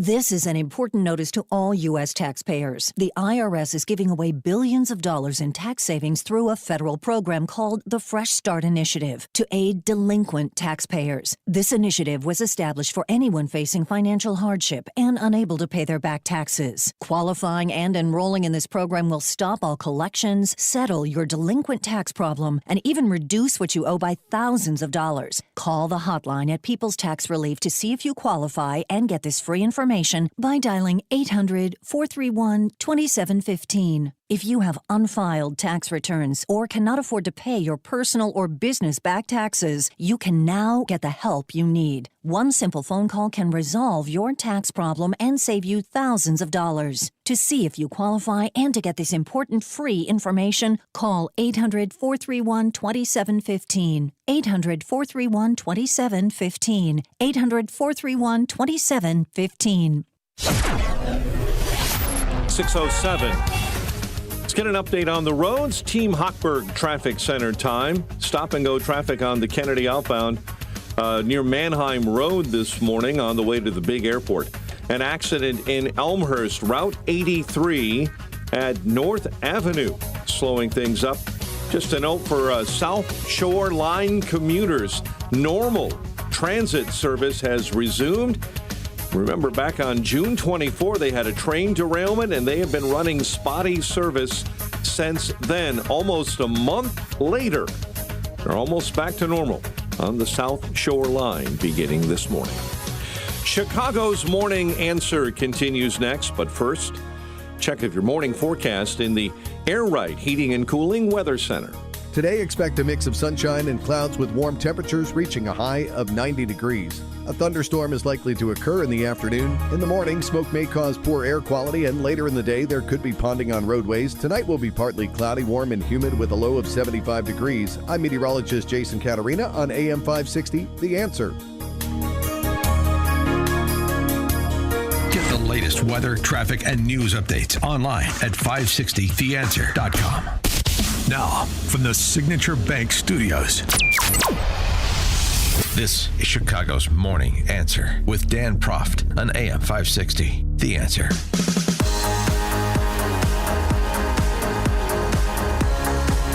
All right, Jeannie Ives and Jim Irio sitting in for Dan Proft this morning. Who remembers this conversation Donald Trump had with Secretary of State Raffensperger in Georgia? You don't need much of a number because the number that, in theory, I lost by the margin would be 11,779. But you also have substantial numbers of people, thousands and thousands, who went to the voting place on November 3rd, were told they couldn't vote. Were told they couldn't vote because a ballot had been put in on their name.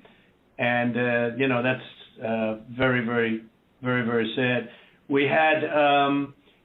I believe it's about 4,502 voters who voted but who weren't on the voter registration list. So it's 4,502 who voted, but they were not on the voter registration roll, which they had to be. You had 18,325 vacant address voters. The address was vacant, and they're not allowed to be counted. That's 18,325. Smaller number, you had 904 who only voted where they had just a PO, a post office box number. And they had a post office box number, and that's not allowed. Cleanest election in history, though. Of course. Yeah. Without question. Well, somebody who was there right in the crucible of things when all of this controversy was going on is Cleta Mitchell. She's the senior legal fellow at CPI, Conservative Partnership Institute, and the founder of the Election Integrity Network. Cleta is an attorney licensed in Oklahoma and the District of Columbia. She's practiced election campaign finance and political law for decades. She graduated from the University of Oklahoma and the University of Oklahoma College of Law. She's one of the founders and is the chairman of the Public Interest Legal Foundation. I want to thank her personally for that because they are helping me sue Governor Pritzker over the racial gerrymandering of districts in the state of Illinois. That case is ongoing. It just started, as a matter of fact, and we just had them move for dismissal, but of course we're coming back on that one. So she's the only that's the only conservative public interest law firm devoted solely to election integrity.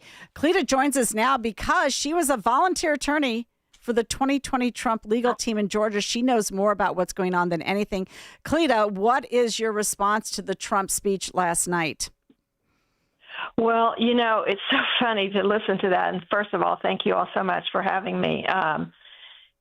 What's interesting is when I first heard the discussion about how the Chinese Communist Party had stolen and were deploying over 220 million voter records with the capability, because of all the information that is included in what they obtained unlawfully, is their ability to manipulate the roles, the names and the addresses and all that, change addresses, they could easily have gone into, say, Cleta Mitchell's record and said, send a ballot to this address. And in so many states, the states just do it with no other verification. And it brought back memories. I was on that phone call, of course, and every time the president said a number, I knew what category he was talking about. But the very first thing he mentioned is something that we learned and heard of in the days from Election Day and thereafter at the state party headquarters, the Republican Party headquarters in Georgia. We had hundreds and hundreds of people who called in to say when they went to vote, and we got sworn affidavits from them, that they were told, you've already voted. And these are people who say, I never vote by mail, ever in my life. Well, Mr. Smith, we show that you've already voted, so you can vote a provisional ballot, but then you have to, in order for us to count your provisional ballot, you have to prove you didn't already vote. Well, how do you prove that negative when you know you didn't vote, but how do you prove that? And I thought it just happened in Georgia. And in 2021, in August of 2021, I was giving a speech at our first statewide election integrity summit that we ended up having 9 of those starting in 2021 through 2022. And I was telling this story and hands shot up all over the audience. People saying, that happened here in Virginia. And then as I've learned, it happened all across the country. And I tell you, I have thought about it. I've talked with people over these years. How did that happen? I think now we know how that happened. Yeah. I think now we know how it happened. So no question. Something you tweeted about 40 minutes ago that I want to dig into a little bit. This is Jim Uriel, by the way. Very, very nice to meet you. You talk about the gas line because my most burned memory from 2020 was the night of the election when Donald Trump was winning in all these states, and everyone in the media said, yeah, we're shutting down the polls for tonight. And of course, Donald Trump's winning right now, but we expect him to not be winning in a week because, of course, all the mail-in ballots are going to be Democrat ballots. Why? I remember at the time going, why? Why do we think that? That's the most absurd thing I've heard. What is up with the gaslighting? What's their motivation? Why do they keep doing it? Well, I think, one of the things that I think is very interesting is that they started talking about this the moment the president said he was going to give a speech on Thursday night. Mark Elias, who is the leader of the corrupt elections crowd, started saying the media shouldn't cover it. The media should ignore him. It's, they should pay no attention. It's all lies, lies, lies. He hadn't seen his first document, nothing. But it's lies already. But he lies. We know he's going to lie, and he's not going to tell the truth. He's not going to tell the truth about the election. And then, I think as we get more into these millions of documents that have been declassified, that we're going to see there were some references to it overnight, but that there's evidence that part of what the Chinese Communist Party was doing was paying journalists. Yeah. And paying media outlets. That's what I was hoping you'd say, because I believe it. Yeah. Mm-hmm. Well, you tell me what solid, patriotic American who loves his country would not be absolutely horrified that the Chinese Communist Party had set its sights on manipulating and interfering with the U.S. election. You tell me who among us would not think that was newsworthy. So that's CNN, ABC, and NBC. They didn't think that was newsworthy, that particular revelation.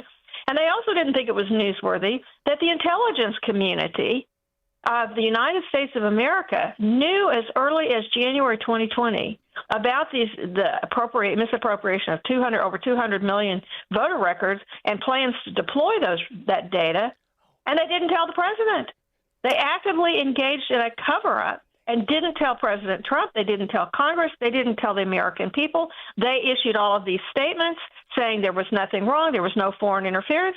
I mean, they've been lying. They started lying about that because they had just finished lying about Hunter Biden's laptop in the fall of 2020. So they were already pretty adept at it, and they've been lying to us ever since. And the media has this First Amendment protection, and yet they aren't the least bit curious or concerned about the intelligence community. Come on. So I can actually add something to that real quick. I know Jeannie has a question too. I was with CNBC for 18 years, and the wind shift in 2020, which is when perhaps it's coincidental, I don't want to get sued, they purged all the conservative voices, and myself and a bunch of others, for some coincidental reason, we had to be let go at the time, which was hysterical to me. But something changed, and I don't understand what it is, and all of a sudden you'd get an email if you said anything bad about the things that they wanted to protect, which was the election. They wanted to protect, the vaccine, and all of a sudden, all of us again got kind of bounced out. So again, perhaps coincidence, perhaps not. Jeannie? Well, Clete, I'd like to tell. I think that this is part of Trump doing the big things that need to get done at the age of 80. He's seen what's happened over decades, from illegal immigration, starting not being handled correctly by Reagan or anybody that went on, to now. Iran taking care of that after 47 years, to resetting the economy, to election integrity. And I think that this is one of those big items he feels like he has got to take care of because it is a matter of whether or not America will continue to be America. So he's getting the big things done. Are you shocked at the level of the, corruption in the deep state? Oh my gosh, I'm not the least bit shocked. Okay. One of the things that has been absolutely infuriating to me is that there are people in his administration who are fighting him. I mean, Politico ran articles this week. I've been following all of this week since he made the announcement he was going to give the speech. And Politico ran an article yesterday about how they were talking to GOP consultants who are trying to win campaigns this fall, who are so upset that he's talking about this. Those idiots who don't realize if you're a GOP consultant, you're trying to win a campaign, you think you might care about how well the election is run and whether it's honest. I mean, honestly, I wonder at the stupidity of these people. But people from the White House who spoke anonymously on background saying, well, we're trying to get him not to talk about some of the things he wants to talk about. I mean, I have to think that he talked about the things he wanted to talk about, and he doesn't listen to those people. But he needs to fire those people. He needs to trot out the "you're fired" line and get rid of people because they're still trying to hamper him. Fortunately, he's not easily hampered, and I agree with you that he is determined in the time that he has to do everything he can to save this country, and he understands like nobody else in Washington, and maybe nobody other than those of us who've been fighting this battle in the trenches, but he understands if you do not save our election system, we lose the country. Yeah. You cannot have a country if your elections are being controlled by foreign influences or political actors. I mean, do you think that you have fair elections in Illinois? No. That's what I was going to get to, right? We know a little bit about unfair elections, yeah. Well, I mean, in terms of saving the country, here's what he had to say at the very end of his speech. But most importantly, addressing this crisis of election security demands that Congress must pass the Save America Act. How easy is that to do unless you want to cheat? The only reason you wouldn't do it is you want to cheat because your policies are so bad and your candidates are so pathetic that you can't get away or can't get elected any other way. Okay, my favorite part of that little part was your policies are so bad and your candidates are so pathetic. I love that he said that. I mean, it really He's got a way. He's got a way, doesn't he? Yeah. It's true. Oh, yeah. But it does come down to the SAVE Act. It does. Well, it does, and it comes out with more. And I would urge you all to listen in at 11 o'clock Eastern Time today. Secretary of the Department of Homeland Security, Markwayne Mullin, is having a press conference. And what people don't realize, and you talk about something that's going to make the left, collective heads of the left go crazy, and it is this. The Department of Homeland Security was defined by the outgoing Obama Secretary of Homeland Security in January 2017 as a basis for what they did to perpetuate the Russia collusion hoax. They designated Obama administration DHS Secretary Jay Johnson a directive that elections are defined as critical infrastructure, not the election machines, not the election tabulators, elections writ large. Those are defined as critical infrastructure. Whenever there is a threat to critical infrastructure, there are federal laws that kick in that require DHS to take mitigation planning and action and to protect whatever the vulnerabilities are that have been detected or verified as existing. That gives the power. Remember, the power was established in order to perpetuate the Russia collusion hoax. I find it very ironic that that is now the legal authority for the Department of Homeland Security to take steps to protect the elections this fall. They have authority, they have funding, and they can do that. And in fact, it's not just they can, they must. There are implications now for the Department of Commerce, which is obligated to step in when there is identified a threat or vulnerability from foreign adversaries. It is a specific set of regulations finalized during the Biden administration where they can stop, the Department of Commerce can stop the use of technology from foreign adversaries from being used in our country.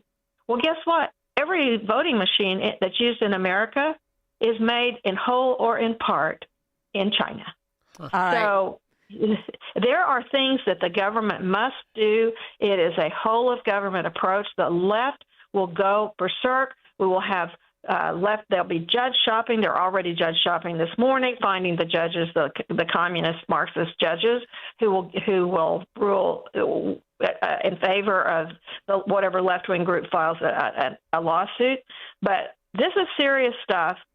The left and the media, they're media lackeys, the Marxist media, I've taken to calling them, don't ever call them mainstream. They're all anything but mainstream. Their heads are they're going crazy because they want us to ignore this. They want us to ignore this threat.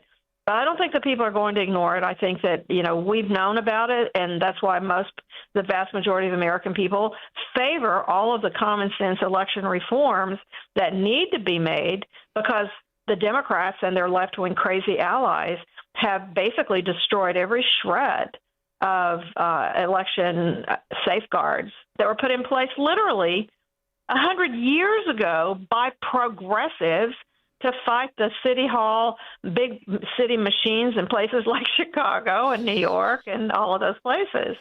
So they've torn it all down. We've got to build it back, and we've got to do it before November. All right. She's Cleta Mitchell, Senior Legal Fellow at CPI and the founder of Election Integrity Network. Cleta, thanks so much. I know you're visiting grandchildren, so I appreciate you taking this segment. No problem. Your information is very valuable, and we'll listen in at 11 a.m. To hear from DHS Mullen. Thank you so much. Thank you. And she called us on the Alpha Wealth Group answer line. We'll be right back. Before you see it on TV, share it on Facebook, or read about it in the paper, hear it here first. This is Chicago's Morning Answer on AM 560. The Answer. Why is it so important to rotate your tires? To prevent wear and prolong your tire's life. Exactly. So shouldn't you be doing the same with your mattress? Absolutely. Except... What? Most of the mattresses sold today are not double-sided. Ah, but the mattresses at Penny Mustard are. Our exclusive double-sided hybrid mattresses combine a steel coil center and specialty foam. So they're more breathable. And more long-livable. In fact, Penny Mustard's double-sided, made-in-Wisconsin hybrid mattresses have been proven to last 45% longer than the average unflippable model. You know, tires and mattresses have a lot in common. How so? Both spend their lives under pressure. Okay. They're the two most important things between you and the ground. Sure. And if they wear out, yeah, you feel every bump. Come see our selection of sophisticrafted, double-sided hybrid mattresses at Penny Mustard. Find a showroom near you at pennymustard.com. Flippable versions of what people want. Foundations of Freedom, a look at America's founding principles and the leaders who shaped our nation. Most Americans think of Abraham Lincoln and they think of the Civil War or the Emancipation. But in 1862, he signed another hugely significant piece of legislation, the Homestead Act. It offered eligible Americans up to 160 acres of land, not as a prize for the powerful, but as an opportunity for ordinary families willing to live on it, work it, and build something lasting. Why did it matter? Because Lincoln understood that freedom was not merely the absence of tyranny. Rather, freedom required responsibility, labor, stewardship, and moral courage. A free people must be given room to build, but they also must be willing to cultivate what they have been given. That still matters today. Liberty without responsibility decays. Opportunity without character collapses. Lincoln's lesson is clear. A nation stays free when its people remain willing to work, build, and steward freedom under God. Advantage Gold, America's #1 precious metals company, is sounding the alarm that a storm is coming and that now is the time to diversify your portfolio before it's too late. That's why we're offering an emergency gold and silver protection kit valued at $49, absolutely free for anyone who calls today at 800-900-8000. This kit includes critical information for investors with a retirement account seeking to own physical gold and silver, but want to do it tax and penalty free. Advantage Gold has helped investors protect and secure their wealth with physical gold and silver since 2014. Call Advantage Gold now at 800-900-8000 and we'll rush your emergency gold and silver kit plus a free copy of Ken Rogoff's book, Our Dollar, Your Problem. See how gold and silver can help you protect and secure your wealth with the help of Advantage Gold. Results vary. Consult your tax advisor before investing. Call 800-900-8000. That's 800-900-8000. AM 560, The Answer. All right. Well, so much more to discuss about Trump's speech, getting the big things done. And one of those things is definitely education.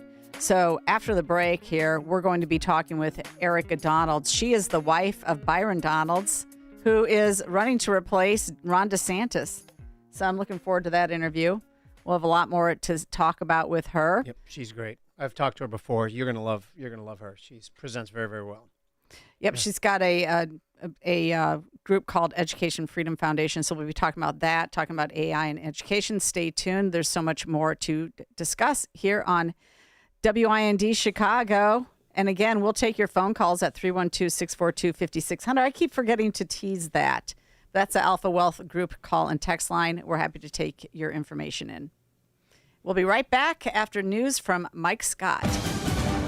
6:30 in Chicago, 75 degrees in the QC Kinetics newsroom. Hot today, an afternoon thunderstorm cannot be ruled out, and a high near 90. Chicago's air quality is at an all-time low. Data from IQ Air shows air quality in Chicago yesterday was the worst of any major city in the world. Chicago's Commissioner of Public Health, Dr. Gareth Walker. Chicago has the largest air quality monitoring system in the nation, the second largest in the world. And Walker says that is helping lead organizations like the Chicago Park District to cancel some outdoor events and move others indoors. One person is dead, 3 others are wounded after a shooting on Chicago's South Side. It happened last night. CPD says a large group in the 5100 block of South Calumet Avenue was fired upon by a vehicle driving by. The victims were sent to the two area hospitals, where one later died. President Trump discussed election integrity in a national address last night. Here's Fox's Gernal Scott. President Trump used network airtime to discuss his concerns about the fairness of U.S. elections. He released documents on the White House website he claimed shows a host of adversaries can interfere with the U.S. vote ahead of the midterms. At a minimum, Russia, China, Iran, North Korea, as well as non-state groups, have the capability to compromise U.S. election infrastructure. It's China, he said, that launched a coordinated attack in 2020. The president again pointed to the Save America Act, pushing proof of citizenship and photo ID as his preferred fix for maintaining election integrity. Gernal Scott, Fox News. The multi-state outbreak of a nasty intestinal illness has health officials scrambling to find the source. Here's AM 560's Mark Mayfield. The CDC says while there have been thousands of confirmed cases of the illness called cyclosporiasis in 34 states, there are cluster cases in 4 states. They include Michigan, Ohio, West Virginia, and Kentucky. Officials suspect the parasitic infection is being caused by food or produce items. The CDC says heating food to 158 degrees or higher kills the parasite, but if you must eat fruits and vegetables, the agency advises thoroughly rinsing them under running water before eating, cutting, or cooking. I'm Mark Mayfield. Iran says drones have attacked U.S. military targets in Bahrain. Iran state news agency says drones struck oil refineries. Today's claim has not been confirmed by either Bahrain or the United States. Chicago sports, Cubs back on the diamond to start the second half of the MLB season, squaring off against the Twins. White Sox back in action in Toronto. Bulls got crushed by the Lakers in the NBA Summer League, 105-82. Jackson Suber sits on top of the leaderboard, 565, following round 1 of the British Open at Royal Birkdale. The news is a service of the daily podcast of Chicago's Morning Answer and the Sean Thompson Show. Subscribe free, 560theanswer.com/podcast. We'll have a check of the roads in 2 minutes on AM 560. 28th at the Westin Chicago Northwest in Itasca. Be a part of a live on-location broadcast of The Sean Thompson Show, including a performance of the national anthem, followed by live music, food, drinks, and an opportunity to meet Sean Thompson. Registration is free. Go to 560theanswer.com/SeanFest. That's 560theanswer.com/SHAUNFest. Sponsored in part by Class A Insurance, owned by Thomas Iacanta. At Signature Bank, going the distance for business banking customers is what we do every day. We understand that business owners have a strategic mission, a drive to succeed, a plan for growth, and don't have time to wait for a bank to respond. With Signature Bank, you not only have a banking partner that has roots right here in Chicago, but our decisions are made locally too. Signature Bank knows that when you have a question or problem about your business, you want answers. You need someone who will pick up the phone or respond to your text. You need someone who is always there for you. That's Signature Bank. We are a team that wants to get to know you and your business. Want to be Signature Bank's next success story? Give us a call today at 773-467-5630 or visit us online at signaturebank.bank. Member FDIC Equal Housing Lender.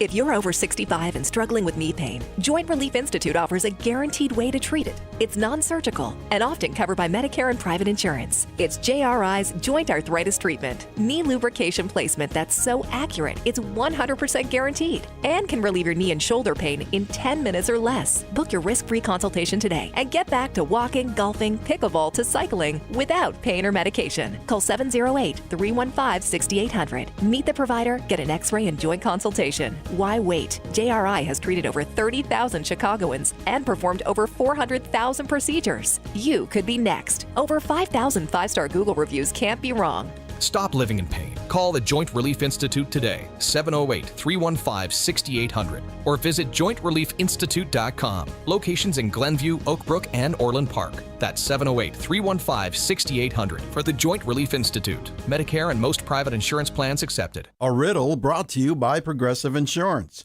What do your home and auto have in common? Progressive protects them both. It was an easy riddle. Learn more at progressive.com. 636.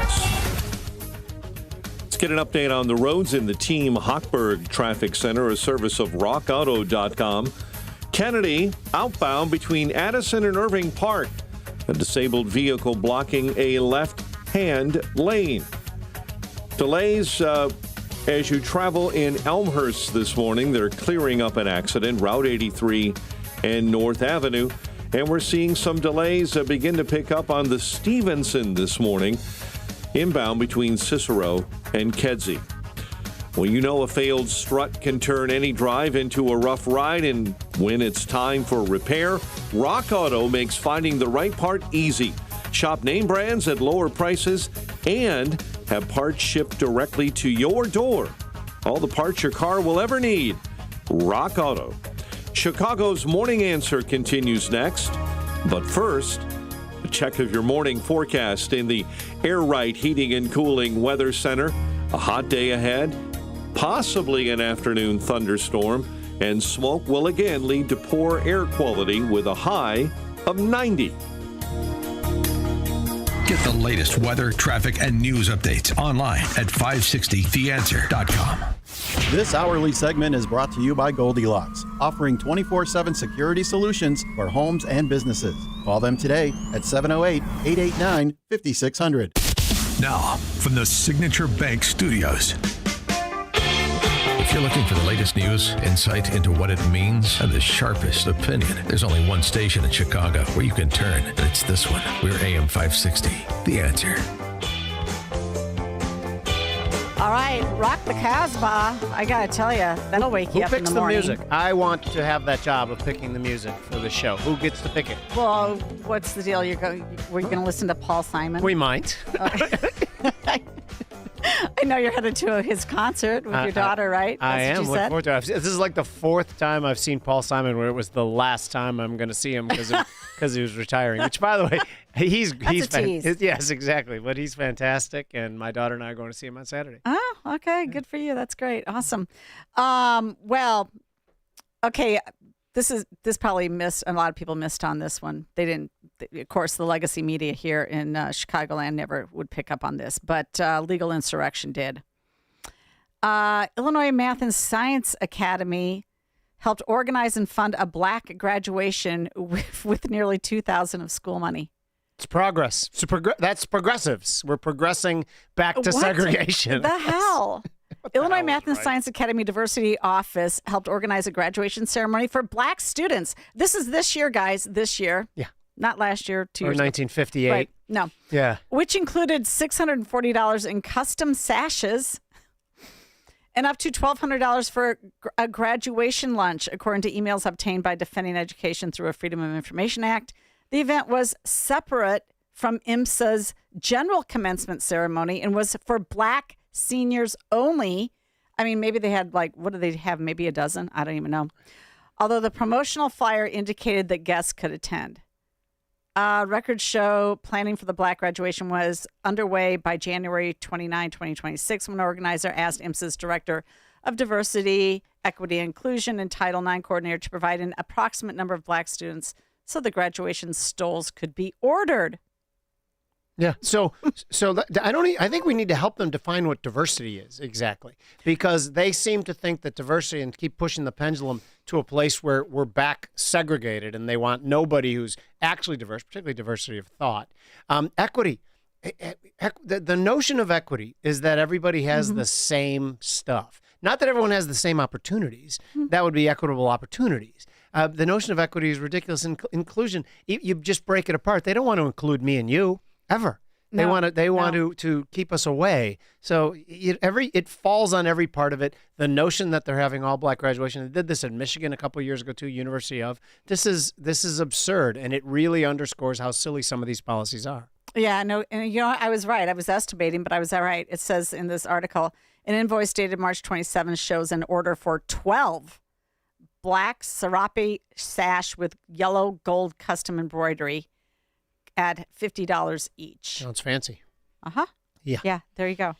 Yeah. I mean, this is absolute nonsense. Okay, then we have this article as well. And this is from WTTW. They actually reported on this.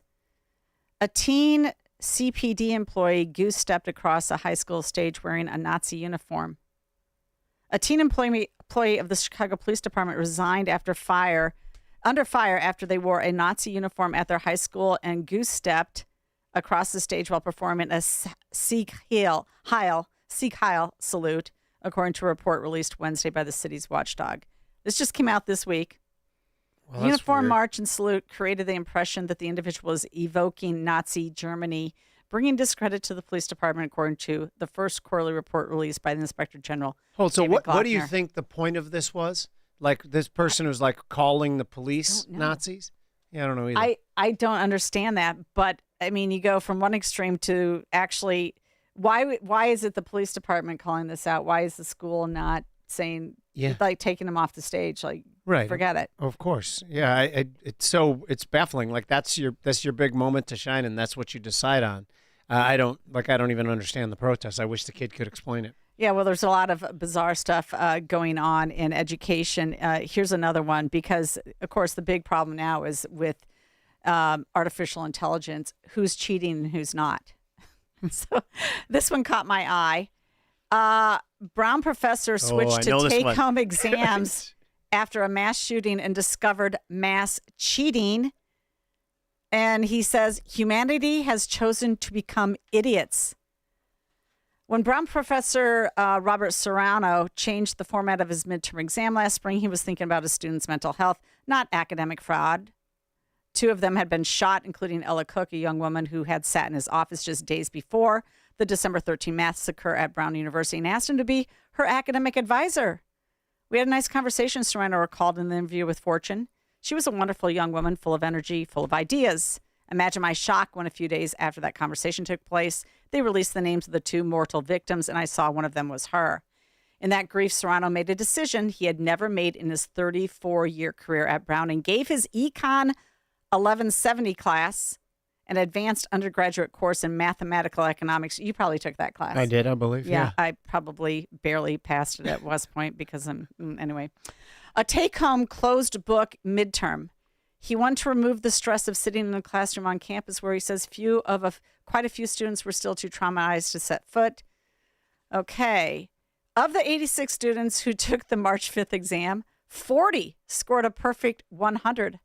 The class average was 96, whereas in previous years, the average had ranged between 65 and 80. This exam, by design, was harder than usual.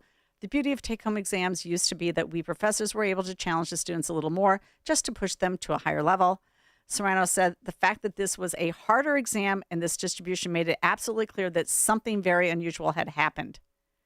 Well, why didn't he ask us what would happen? Yeah, why? Because it seems like we know college students and their proclivities more than the professor does. How idiotic is that? And again, I feel for the man's pain to be involved with something with the shooting. That's terrible. But to make that decision was the most easily predictable outcome you could imagine. I'm a pretty upright guy, and I would have certainly used AI for that exam if they allowed me to when I was a 20-year-old.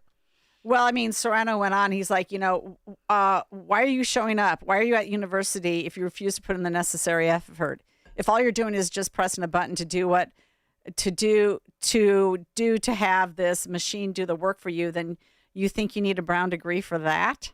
No, I get his point. In a perfect world, theoretically, he's right. But that's just not the way college students operate. And I would have felt guilty about using AI. And then I would have promised myself, I'm really going to learn the material. I just want to get an A on it. Then I wouldn't have gone and learned the material, mind you. But I would have promised myself that I would. But that's just the way kids are, I think. I thought they were all idiots, and I thought we all knew that. Sorry if kids are listening. Well, look, I mean, I don't get it. I mean, honestly, I went to West Point, duty on the country, cadet will not lie, steal, or cheat, nor tolerate those that do. They took academic cheating very seriously, very seriously. Everything was proctored, eyes on your own paper. Everything was watched. If you were caught cheating, that's a massive scandal. Yeah. Well, in 1977, they had a huge cheating scandal. And then, of course, in 2020, they had a cheating scandal too, but they let a lot of those kids stay in, which is wrong. I mean, I think as a graduate, sorry. No, yeah. But you have an honor code. You like me signed going to a public university and you going to West Point, there's a difference, obviously. Like, you guys are held to a much, much higher standard, and that's what you signed up for, and I think that's impressive as heck. But at the public university, yeah, every one of my friends would have cheated on that exam. Yeah, well, my son went to U of I, electrical engineering. He said, oh, yeah, the foreign students cheated all the time. Yeah, I'm literally, we cheated. And I'm sorry. I feel bad about it. I think it was terrible. But I think that 19, 20, 21-year-olds are immature, and we make immature decisions.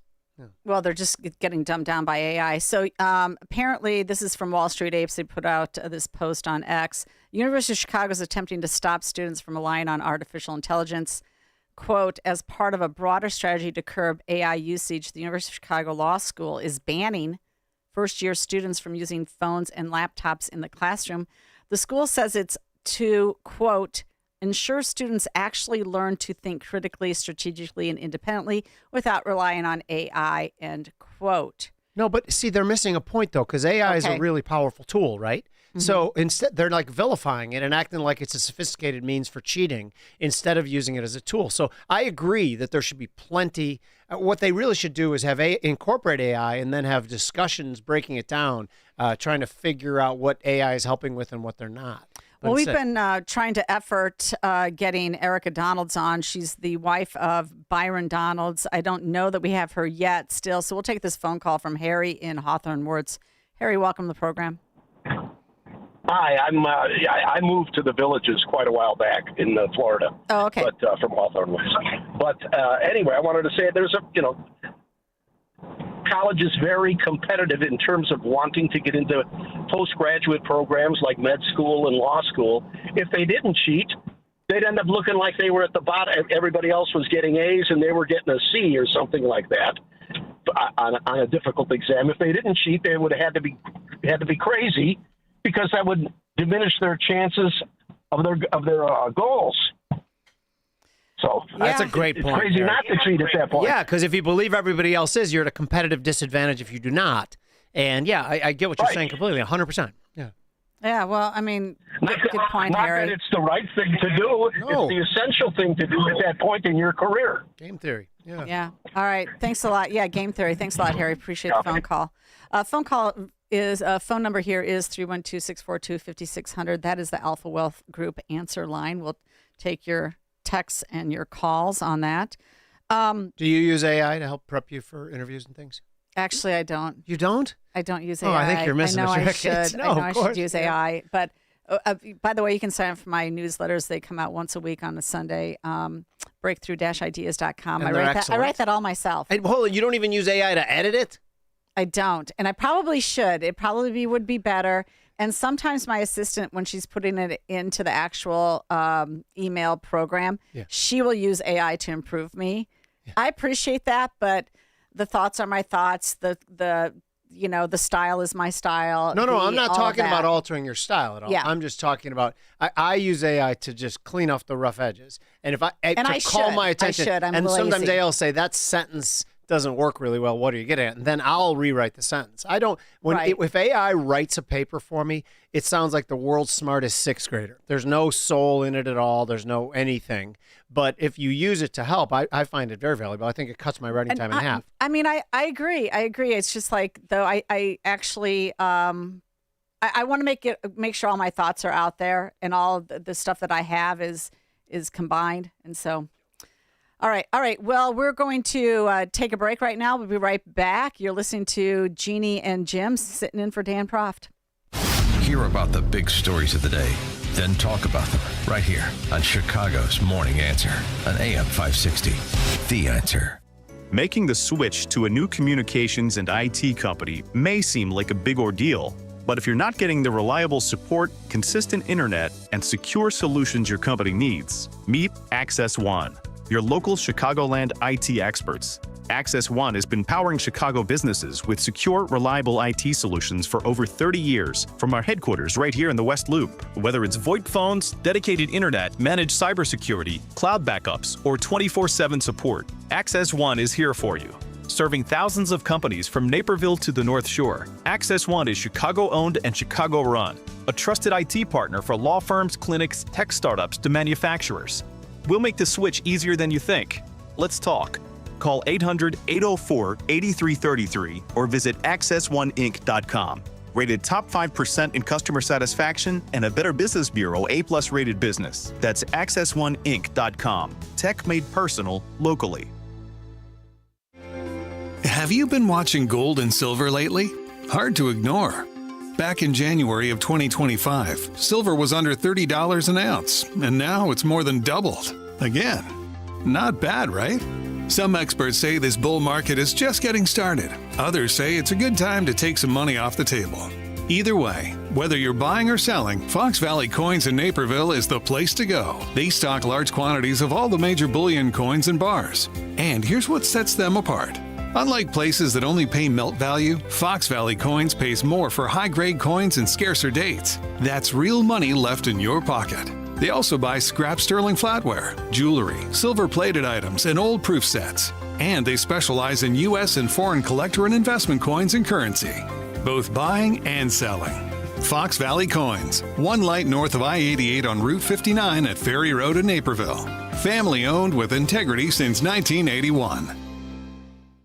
Raj Shah, host of Unleash Your Wealth. You know, there are a lot of clients and people coming in from the radio into our office saying, I don't want to lose any money. I need to protect the money I have saved over the last 20 or 30 years, where you have strategies where you can structure an income stream where it has an inflation protection so that as inflation, if it continues to go up, your income will go up. Unleash Your Wealth, Saturday at 7 a.m. and 2 p.m. on AM 560, The Answer. If you haven't switched to Pure Talk because you're not sure their coverage is every bit as reliable as Big Wireless, why not take them for a test drive? For a limited time, Pure Talk is offering any of their plans for just $15 a month for the first 3 months, including their top-tier unlimited data plan. No contracts, no commitments, just a great deal on a high-speed network with unlimited data from an American wireless company. Dial pound 250, say Mike Rowe, and let the savings begin. I know that hiring can be challenging. You need someone to match your role perfectly. Well, now you can meet them fast on ZipRecruiter. Build your team, build it sooner. Meet your match on ZipRecruiter. Just head to ZipRecruiter.com/free right now to try it for free. That's ZipRecruiter.com/free. Meet your match on ZipRecruiter. AM 560, The Answer. Well, Hold folks, it. You see go the ahead. significance here. Now we're playing Paul Simon. Oh, way to go, producers.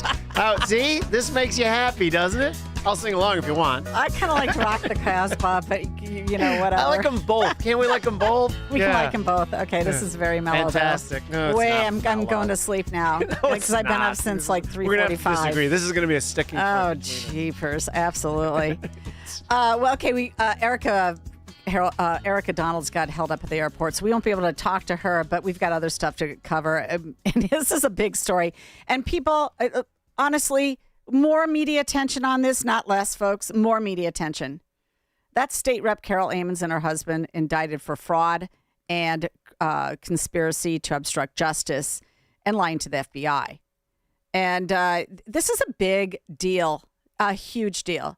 And guess what? Of course, they've decided to plead not guilty. That's the latest. The two were charged in an indictment handed down July 7th by the Central District of Illinois. They made initial appearances in separate hearings before a federal magistrate judge who summarized the charges and explained their rights. The trial is tentatively set for September 22nd. This is all according to Capital News, Illinois. And you know what? She should be resigning right now. Hold on, but what were they lying about? What's the fraud? What are the charges exactly? Okay, 8 counts of wire fraud, 1 count of false statements. This is Carol Ammons. 1 count of conspiracy to obstruct justice, 1 count of obstruction of justice. And so she assisted local organizations in obtaining state grants. And then she got kickbacks and clouded her daughter into a work for those same recipients of these state grants. So shocking, really. This is the Minnesota story, the California story. This is just on the state level. And the moral of that story is that when there is money, when a system can be corrupted, it will be corrupted. And these people feel that they're above the law. You know, everybody treats them like they're some sort of supreme beings, and all of a sudden they think they're immune to it all, so they start taking grift. It's the most predictable thing. Yeah, so, I mean, look, these nonprofits that are getting money from you, they're ripe with fraud. They're ripe with political activity. And in fact, they masquerade as do-gooders and build goodwill with the politicians. And the politicians build goodwill back just to get the vote out. But many of them are political entities. And we're giving money away to all sorts of them. It doesn't matter if you're Catholic, Lutheran, Jewish, Muslim. A lot of them are getting state grants. It doesn't matter if you're Hispanic or Irish or Italian. Those organizations are getting state grants. The Puerto Ricans are making out like mad. I mean, it's just incredible. They're getting over $5 million of state grant. You've got the LGBT Alliance getting $1 million in state grants. Why? What do these things people do? They do nothing. They do soft programming on youth employment, on immigrant services, on helping people find federal or government benefits, on violence prevention. I mean, all this stuff that is absolutely meaningless and you cannot track at all the outcomes of. No. And we're spending by the way, Breakthrough Ideas put out our latest nonprofit grants that were in the FY27 budget. You can go to breakthrough-ideas.com, go to our Doge Illinois tab at our website, and go to the nonprofits that are in the budget for FY27.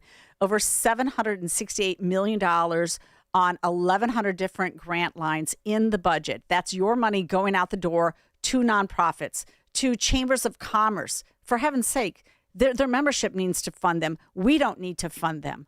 Yeah, but there's another element of it, too. Those same people who are directing all that money then turn to us and say Illinois has some sort of fiscal crisis and doesn't have enough money. Of course they have enough money. If they're giving them these nonsense things, of course they have enough money. They should be cutting taxes in Illinois because their problems stem from the fact that they have too much revenue, not too little. Who are the people telling you need more money? Oh, the ones who are grifting it? Of course. Yeah, no, I mean, my number one hit list, Illinois Coalition of Immigrant and Refugee Rights. I mean, $42 million in the last year's budget, tens of millions of dollars in this year's budget. And they are nothing. They are the leaders of every single activist protest that you find on the streets of Chicago. What are they called again? The Illinois Coalition for Immigrant and Refugee Rights. So that is the sanctuary city people. Yes. That's what we're spending the $42 million a year to bring them here. $42 million. Oh, that's great.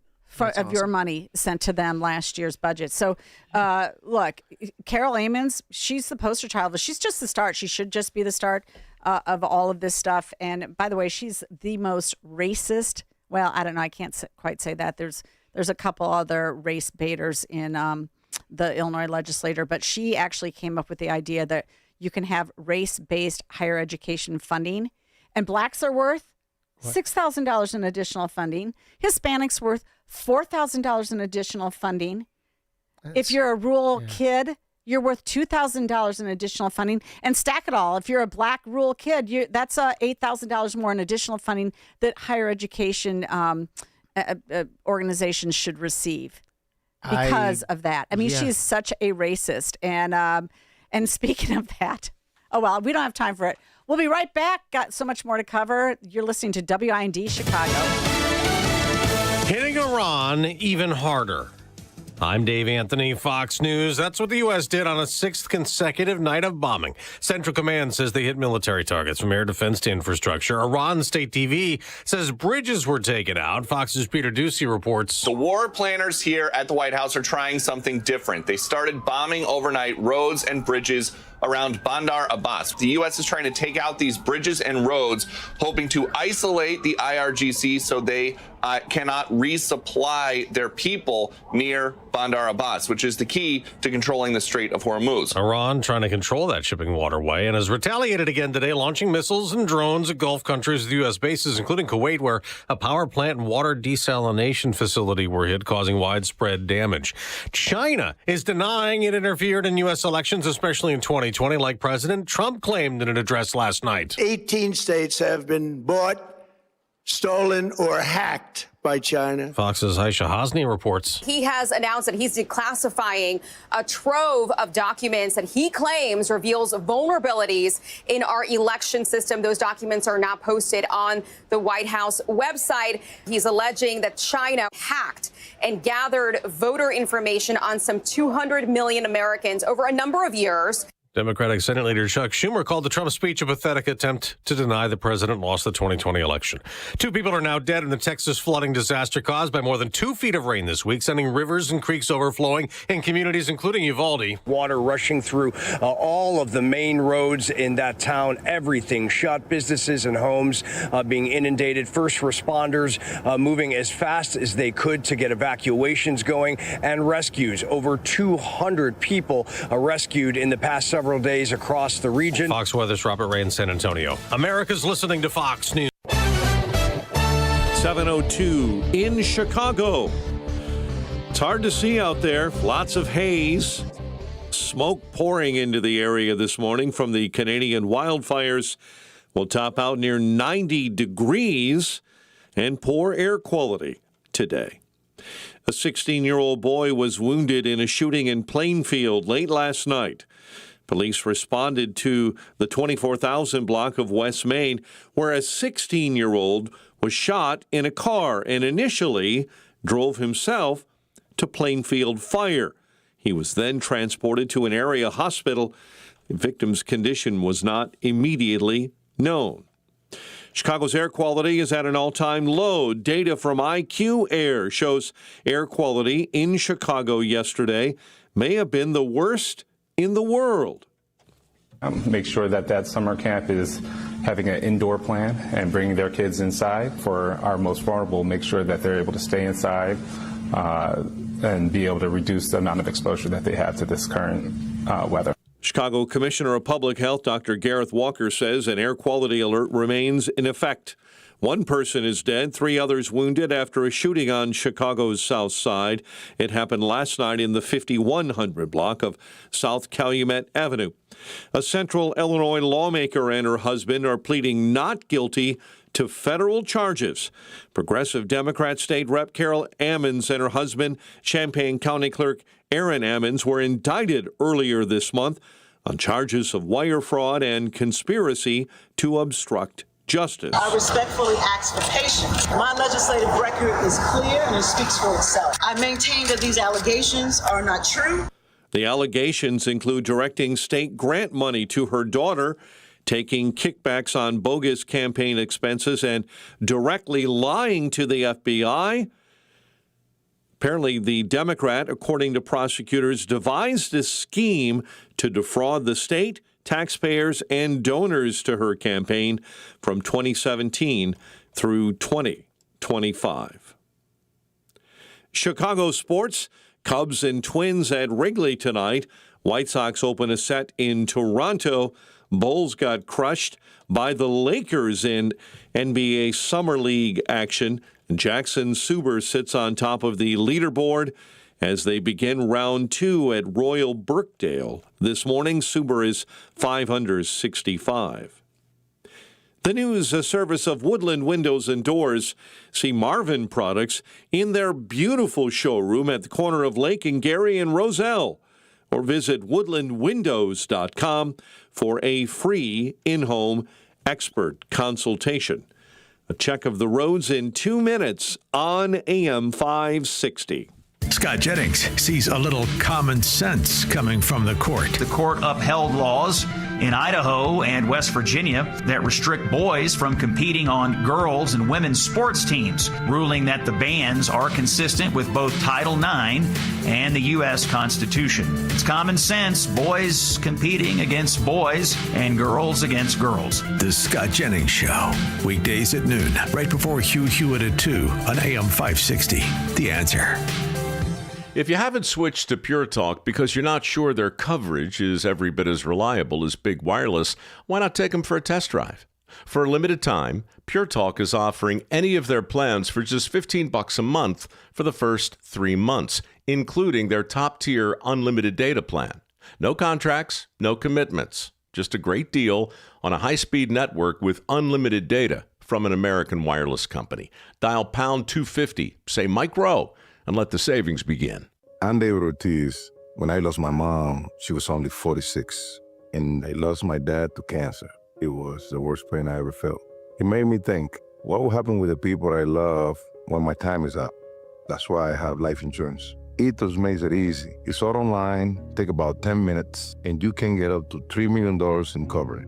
Get your free quote at ethos.com/save. That's ethos.com/save. Paid testimonial. Time spent on application may vary. Online health questions required. You know that feeling when you call your insurance company and you know that you're getting put into queue? Nobody wants to go through that. Specifically, Tommy and TJ Iaquinta with Class A Insurance. They're a father and son team built right here in Chicago's southwest suburbs on one idea: treat people like family. See, because they're independent, they're not stuck in pushing one company policy on you, one company rates on you. They shop the best carriers in the country, names you'd recognize, and find coverage that actually fits your life, your home, your car, even your boat and motorcycle. That's why they've been named one of the top 25 home insurance agencies in Chicago. 2 generations, 1 agency. And clients that stick with them for years. When something happens and claims happen, Tommy or TJ is the one who picks up the phone and walks you through the process themselves. If you're paying for a policy you don't understand from a company you never talk to, it's simple. Head to 560insurance.com. That's 560insurance.com. Get a free quote in minutes at 560insurance.com. 7:07, let's get an update on the roads. Team Hochberg Traffic Center time. Stop and go on the Stevenson. Riding the brakes central to Kedzie this morning. Delays as you begin your trip in Mundelein. Butterfield and Winchester, an accident. And delays in Zion, Route 173, that's Rosecrans Road. Just west of Green Bay Road, report of an accident there. Traffic is a service of the AM 560 store. T-shirts, hoodies, and more from your favorite AM 560 brands. And you go to 560theanswer.com/store. Chicago's Morning Answer continues next. But first, a check of your morning forecast in the Air Right Heating and Cooling Weather Center. Today, expect a mix of sunshine and clouds with warm temperatures reaching a high of 90. Be prepared for a thunderstorm in the afternoon. Smoke may cause poor air quality in the morning, and there could be ponding on roadways later in the day. Tonight will be partly cloudy, warm, and humid with a low of 75. I'm meteorologist Jason Caterina on AM 560, The Answer. Get the latest weather, traffic, and news updates online at 560theanswer.com. This hourly segment is brought to you by Goldilocks, offering 24/7 security solutions for homes and businesses. Call them today at 708-889-5600.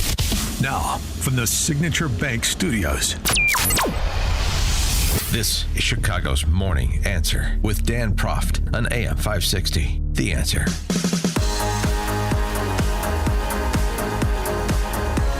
All right, good morning. It is Jeannie Ives and Jim Urio sitting in for Dan Proft this morning. And I've been telling you that I do write this newsletter at breakthrough-ideas.com. You can sign up for my newsletter there. It comes out every Sunday. And on June 21st, right after Governor Pritzker signed his FY27 budget, I took a look at it and I noticed something jumped out at me right away. And that was that the overall pension cost is over 19% of the budget. But this amount, of course, is set in statute. It's not actuarially sound. If the budget had a pension amount that was based on what actuaries say prudence requires, the state pension cost would be $5 billion more and amount to 26% of the FY27 budget. I also noted this on June 21st. Keep that date in mind. Total state spending on higher education is nearly equal to total state spending on higher education pensions. $2.636 billion compared to $2.091 billion. If total higher ed spending is $4.727 billion, the pension cost is 44% of the entire amount that we send to higher education. And the K through 12 pension cost is 61% of the spending on K through 12 education expense. Or if you add in the Chicago teacher pension cost, it is 40% of the overall cost of all K through 12 spending. Illinois spends an enormous amount of money on pensions, teacher pensions. And so I wrote that on June 21st. And so I was really thrilled that Wall Street Journal and, of course, Gregory Kearney and Joshua Rao wrote about the education cost, the pension cost as it relates to education spending. And Gregory Kearney joins us right now. He is a research associate at the Hoover Institution. I appreciate the fact that he wrote this and that the Chicago Tribune actually put their commentary into print for everybody else to read and to validate what I said. I was on the pension committee, though, in the state legislature, so I was always in tune to this, and I'm so glad that other people are writing about it. Mr. Kearney, thanks so much for joining us on Chicago's Morning Answer. Yeah, thank you very much for having me. So, why did you guys decide to write this op-ed? So, well, the entire project. So my co-author, and I'm sure you're familiar with him if you worked in Illinois politics, of course. Josh Rao, he's been studying the extent to which pension systems have become underfunded.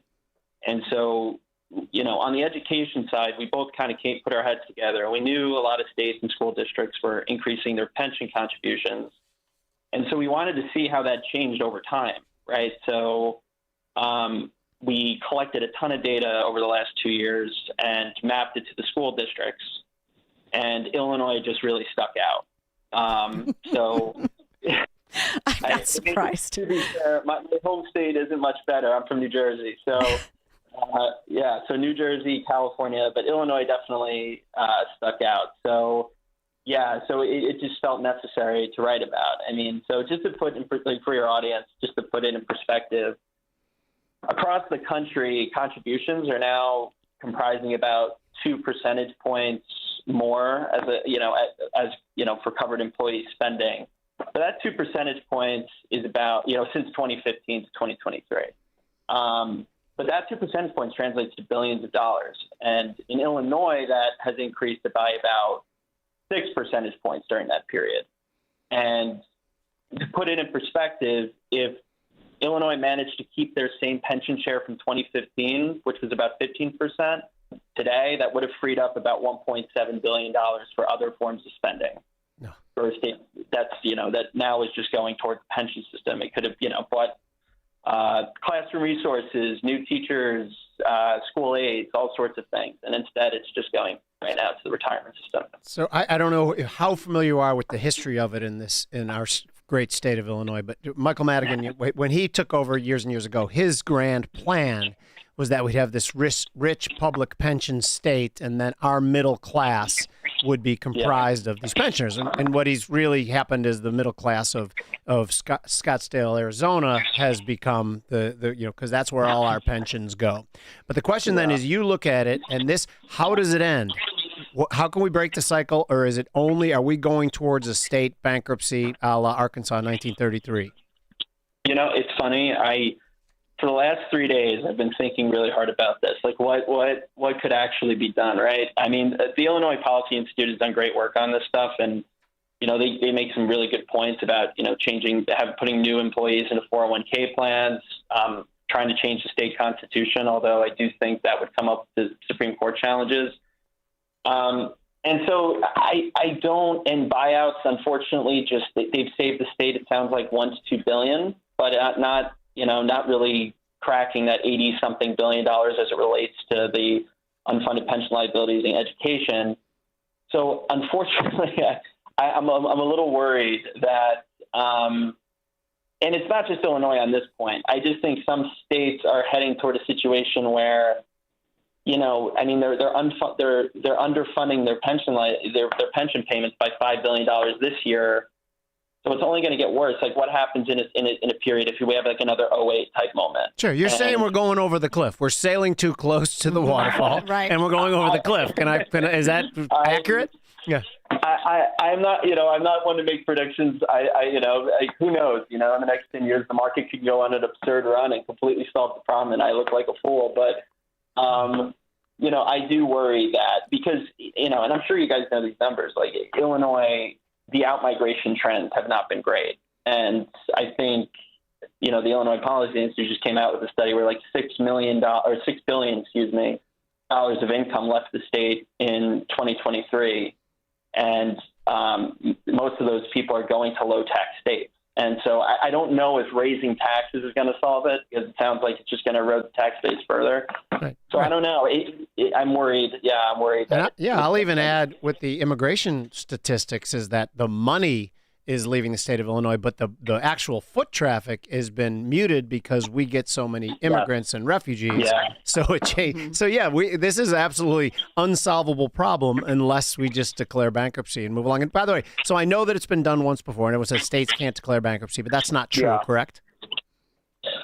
See, I'm still digging into that. I'm not entirely sure. My understanding is that Congress would need to establish a framework for a state bankruptcy.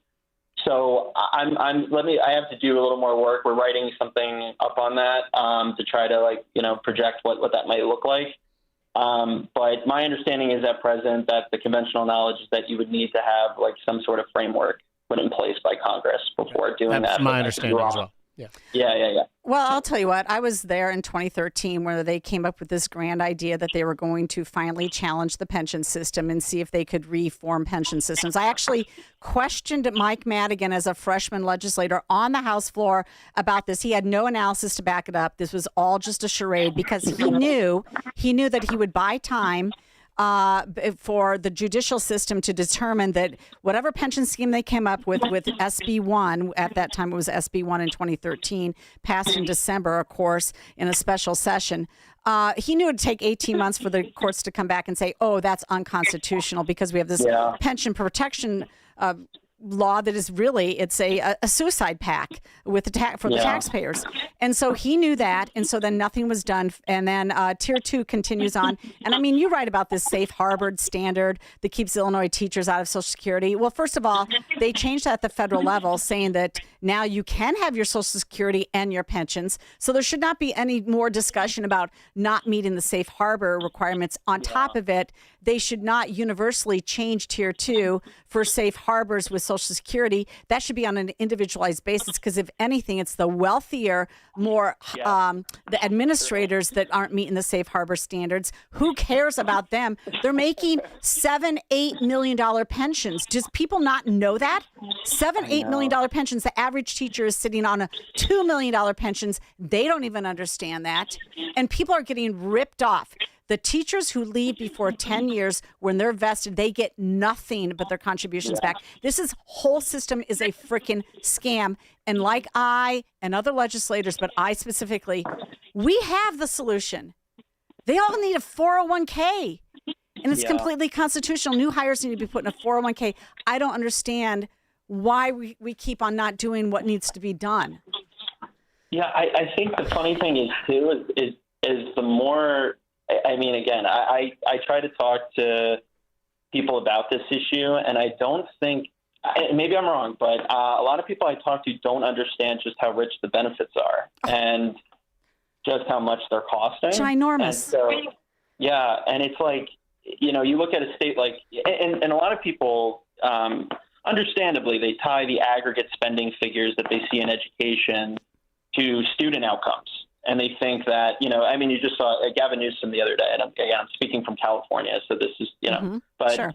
he's on Twitter bragging about how high our per pupil expenditure amount is. I mean, and so a lot of people do unfortunately tie how much they spend. Now, if all the money's going to pension contributions, I mean, is that really benefiting your you know, your kid in a classroom?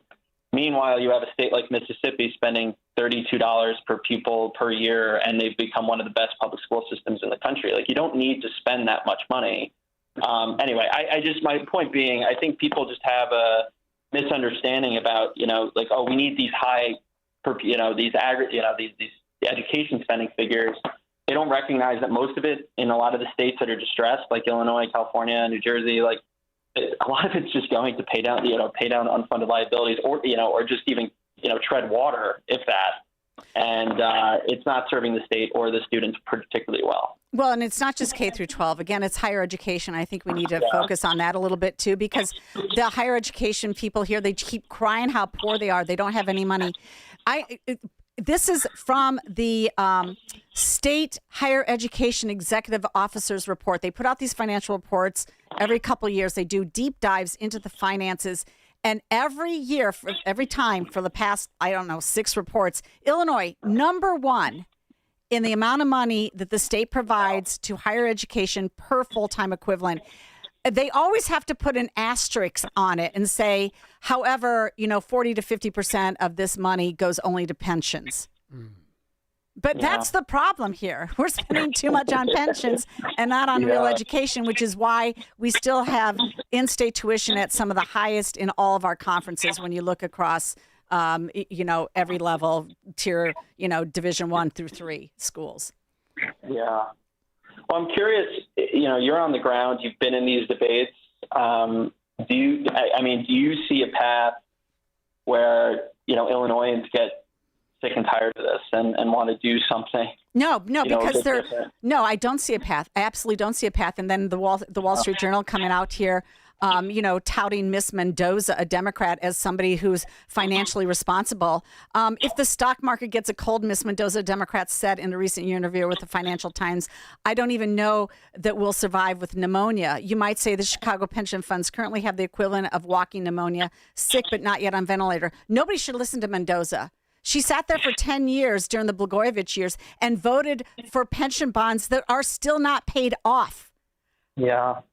I mean, she's a joke. There's nobody who's serious about solving this problem in this state. And the voters it's too complicated, apparently, for them to understand. The only time they're going to understand is when the state says, sorry, you wealthy districts, we've been picking up an enormous amount of your pension costs, and we're pushing it down to the local level. Your property taxes will skyrocket because that teacher and that administrator in New Trier is making bank on pensions that all the state taxpayers are paying for, compared to that teacher down in Cairo, Illinois, or Cairo. Yeah. This is what's going on.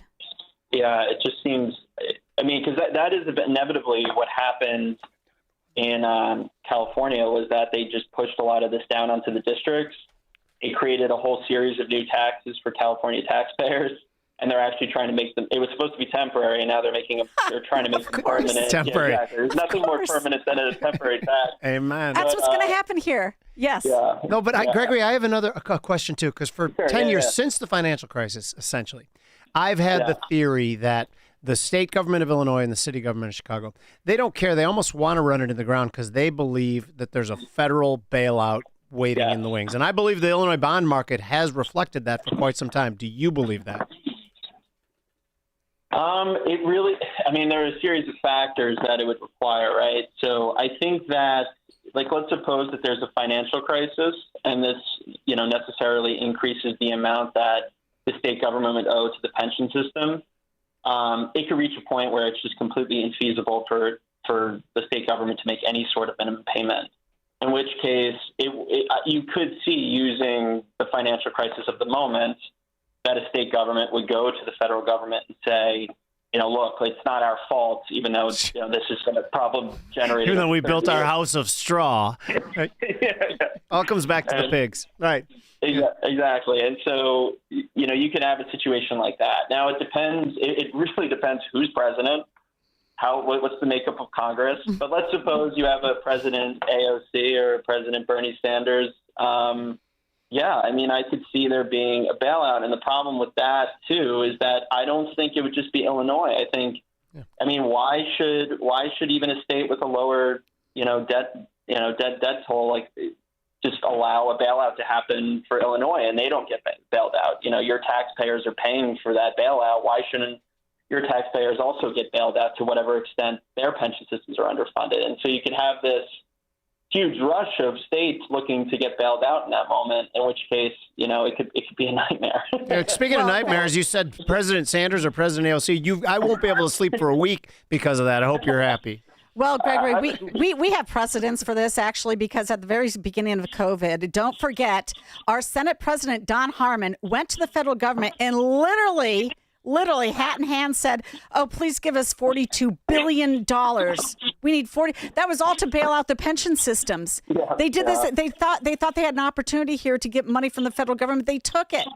And so there's no doubt that they would do this. Hey, we got to take a break. I'm so happy to have you on. Thank you so much for writing about our pension system. Greg Kearney, Research Associate at the Hoover Institution. We appreciate you. Yep. Thank you, guys. You bet. We'll be right back. It's news, opinion, insight. This is Chicago's Morning Answer on AM 560. The Answer. Foundations of Freedom, a look at America's founding principles and the leaders who shaped our nation. Most Americans think of Abraham Lincoln and they think of the Civil War or the Emancipation. But in 1862, he signed another hugely significant piece of legislation, the Homestead Act. It offered eligible Americans up to 160 acres of land, not as a prize for the powerful, but as an opportunity for ordinary families willing to live on it, work it, and build something lasting. Why did it matter? Because Lincoln understood that freedom was not merely the absence of tyranny. Rather, freedom required responsibility, labor, stewardship, and moral courage. A free people must be given room to build, but they also must be willing to cultivate what they have been given. That still matters today. Liberty without responsibility decays. Opportunity without character collapses. Lincoln's lesson is clear. A nation stays free when its people remain willing to work, build, and steward freedom under God. Each morning, the newsmakers and the newsbreakers shaping today's conversation are heard on the AlphaWealthGroup.com answer line on Chicago's Morning Answer. When you need answers about what's happening in your world, you turn to AM 560 The Answer. And when you need answers about how to prepare for and protect your retirement, you turn to the Alpha Wealth Group, now the proud sponsor of the AM 560 Answer Line, right here on Chicago's source for news, opinion, and insight. AM 560 The Answer. Hi, I'm Ken Mariotti, owner of Woodland Windows and Doors, a third-generation family-owned business since 1969. We know you're bombarded by choices when shopping for new windows or doors, so we're inviting you to experience the Woodland difference. For decades, we have been transforming living spaces with Marvin Windows, a fifth-generation family business. Marvin replacement windows have been known to increase the warmth of your cold rooms by 10 degrees. Think about that, 10 degrees warmer.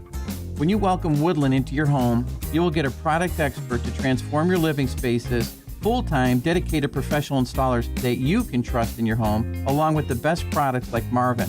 These are the reasons we're proud of our 5-star reviews and family legacy. No gimmicks, no pressure, and upfront pricing are why Woodland Windows and Doors is your trusted window and door expert in Chicagoland. Visit woodlandwindows.com to book your free in-home expert consultation. That's woodlandwindows.com, or stop by our showroom at the corner of Lake and Geary in Roselle. The following contains a celebrity impersonation. Mr. President, we're seeing reporting that air conditioning systems are failing as temperatures rise. What is your response? I said, don't wait. People wait until the last second, then suddenly it's hot and nothing works.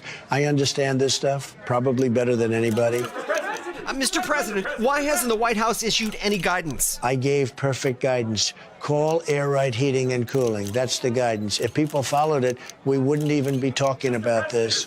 Sir, but homeowners have so many HVAC options. They're not like Air Right. You've got some bad installers out there, some real bad hombres. I wouldn't let them near the White House. It would be a complete disaster. Mr. President, there are reports of significant rebates on new systems. Can you confirm? I've heard about them. A lot of people talking about them. If you miss out, you'd have to be really not so smart. Tremendous savings, let me tell you. Visit Air Right Heating and Cooling at AIR-RITE.com. Air Right. Doing it right since 1959. AM 560. The Answer. All right, coming up after the news break, Gordon Chang, author of Plan Red, China's project to destroy America. Well, I think that Trump talked about that last night. We've got a lot to discuss with Gordon Chang. But right now, we're headed to the newsroom with Mike Scott. 7:30 in Chicago, 76 degrees, hot, humid, and more Canadian smoke rolling into the Midwest and the Chicago area, where air quality is at an all-time low. Chicago's Commissioner of Public Health, Dr. Gareth Walker. Chicago has the largest air quality monitoring system in the nation, the second largest in the world. And he says that is helpful when it comes to canceling events or moving other events indoors. And as the Canadian wildfire smoke blankets the region, an air quality alert remains in effect for today. One man is dead after being pulled from the water of Lake Michigan yesterday. It happened near a place on the lake called the Playpen, near the 800 block of North Lakeshore Drive. President Trump discussing election integrity in a national address last night. Here's Fox's Gernal Scott. President Trump used network airtime to discuss his concerns about the fairness of U.S. elections. He released documents on the White House website he claimed shows a host of adversaries can interfere with the U.S. vote ahead of the midterms. At a minimum, Russia, China, Iran, North Korea, as well as non-state groups have the capability to compromise U.S. election infrastructure. It's China, he said, that launched a coordinated attack in 2020. The president again pointed to the Save America Act, pushing proof of citizenship and photo ID as his preferred fix for maintaining election integrity. Gernal Scott, Fox News. The multi-state outbreak of that nasty intestinal illness has health officials scrambling to find its source, and Americans looking to avoid it.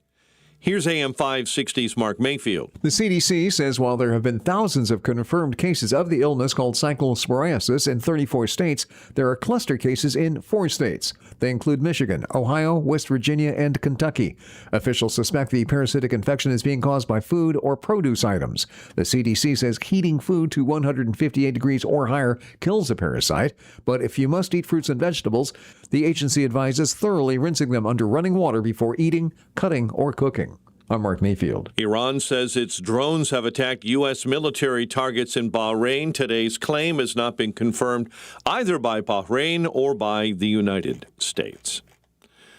A federal grand jury is indicting a man over allegations of trafficking fentanyl in Chicago while on state pre-trial release.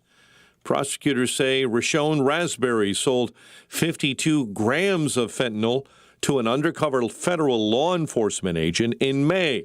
At the time, Raspberry was on pre-trial bond for a pending felony drug charge here in Cook County. He also is serving a 3-year term of probation for another felony drug conviction last year. Chicago sports.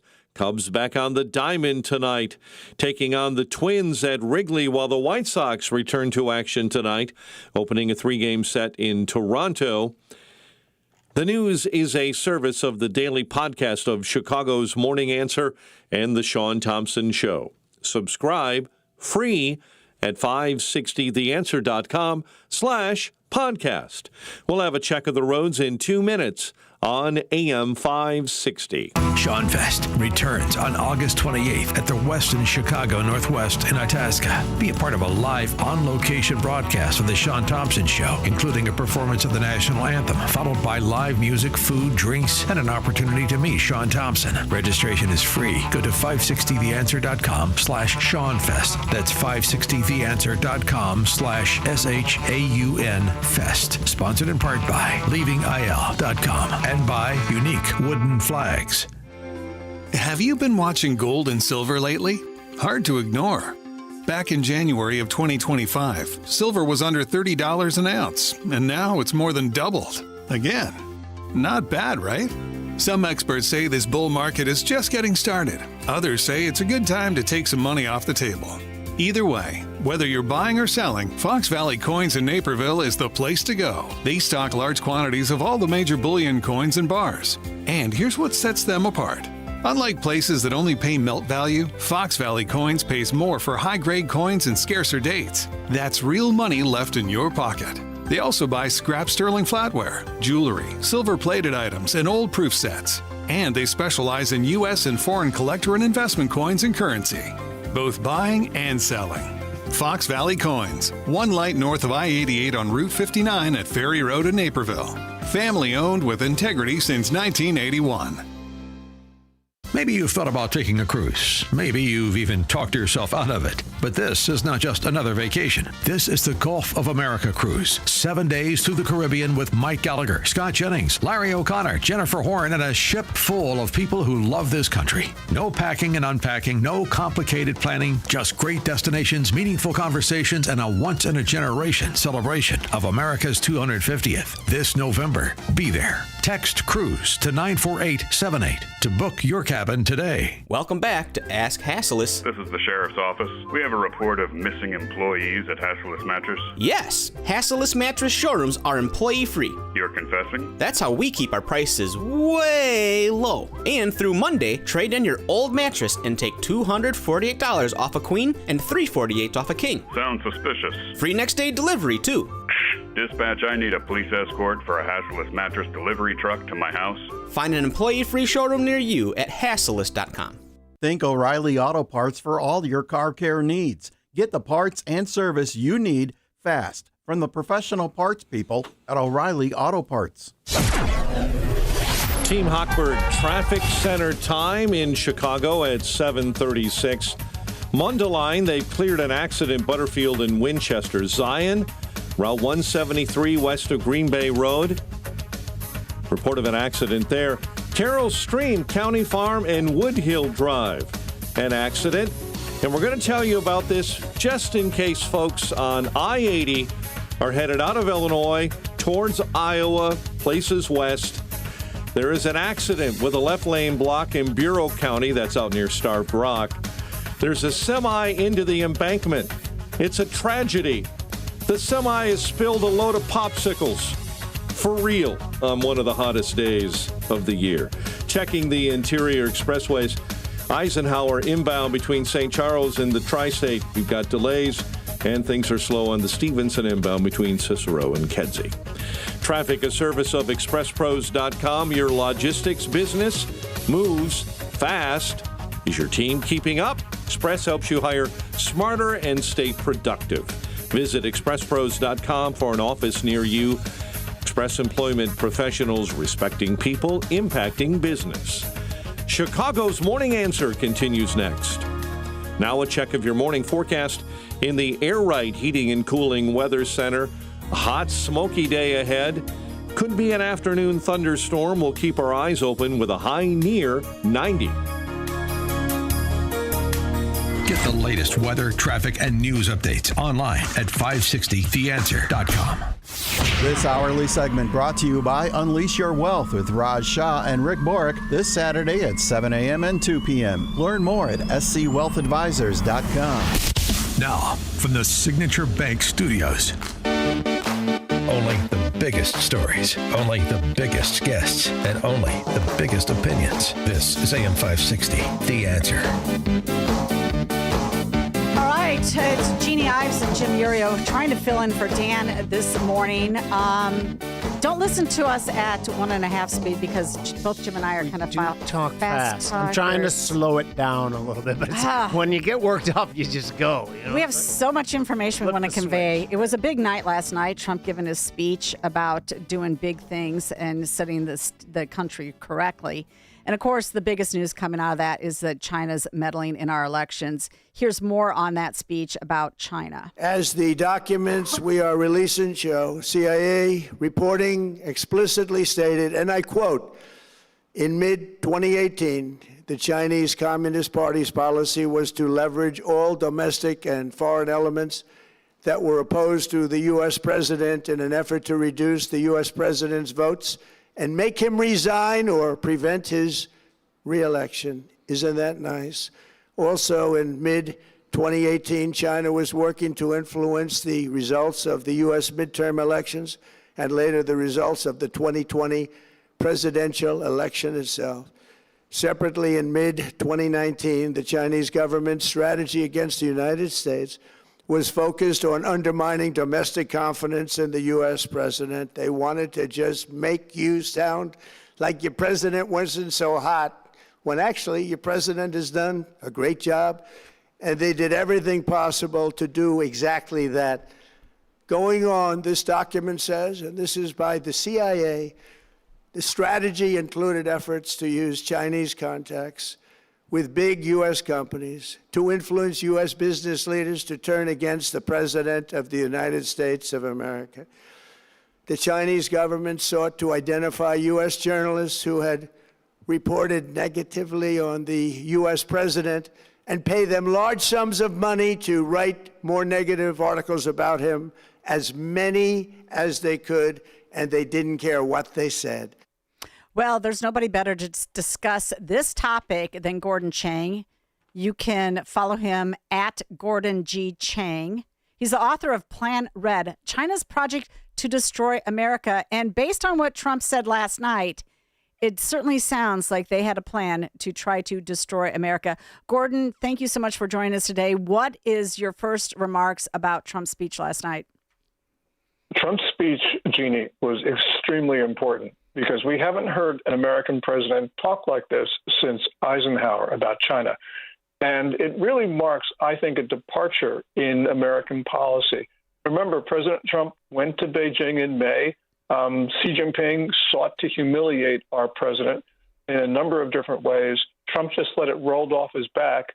But now I can see the president hitting back. And this is important because China right now is in all of our infrastructure, not just our election infrastructure, and we need to get it out immediately.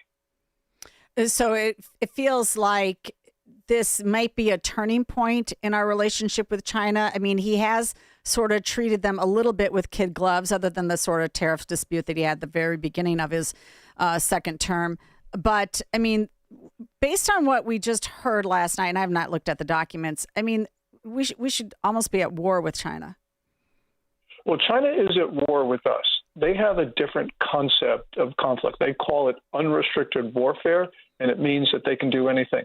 That comes from a 1999 book by two Chinese Air Force colonels who argue that China can do anything to take down the U.S. And they specifically talk about bin Laden, who China supported at the time. This is 2 years before 9/11. So we've got to understand the maliciousness of the Chinese regime, and we need to start different because as a society, ourselves with the vigor and determination necessary. You're cutting out a little bit there, Gordon. Yeah, we're not defending ourselves the way we should because we don't have the same conception of, we try to have this accommodation with China. China's not trying to accommodate us. So Gordon, it's Jim Urio. Thanks so much for being on. By the way, you're a great Twitter follower at Gordon Chang. But my question is this, is that you just said we're not fighting the same war as them. Do you think that taking over Venezuela, trying to shut down the Straits of Hormuz, both of those places where China gets the majority of their oil, well, 40% of their oil, do you think these are steps in the right direction to try to weaken China for us to gain the well, I know we have the upper hand already. Yeah. Absolutely. For instance, just forgetting about China for the moment, Venezuela was assaulting all of those caravans of migrants coming into the United States during the previous administration. That wasn't organic. That was organized by the Venezuelan government. So clearly, even apart from the Chinese infiltration of Venezuela, it's important to have changed that government. We've seen President Trump in Panama go after the Chinese infrastructure in the Canal Zone, which is important to secure that vital waterway. And point out, Iran has effectively a Chinese proxy disrupting the Middle East with China's resources, and probably at China's direction as well, because China has been wanting to do that to the United States and to our friends in the region.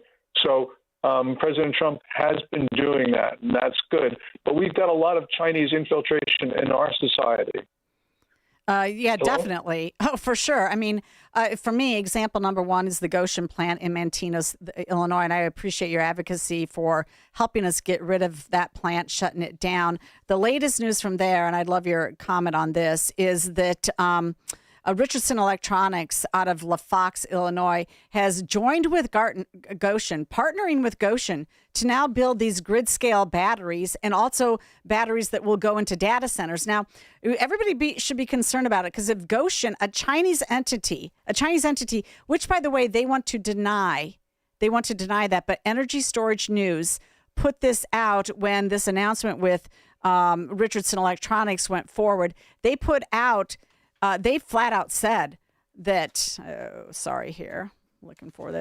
they flat out called Goshen a China headquartered energy storage firm.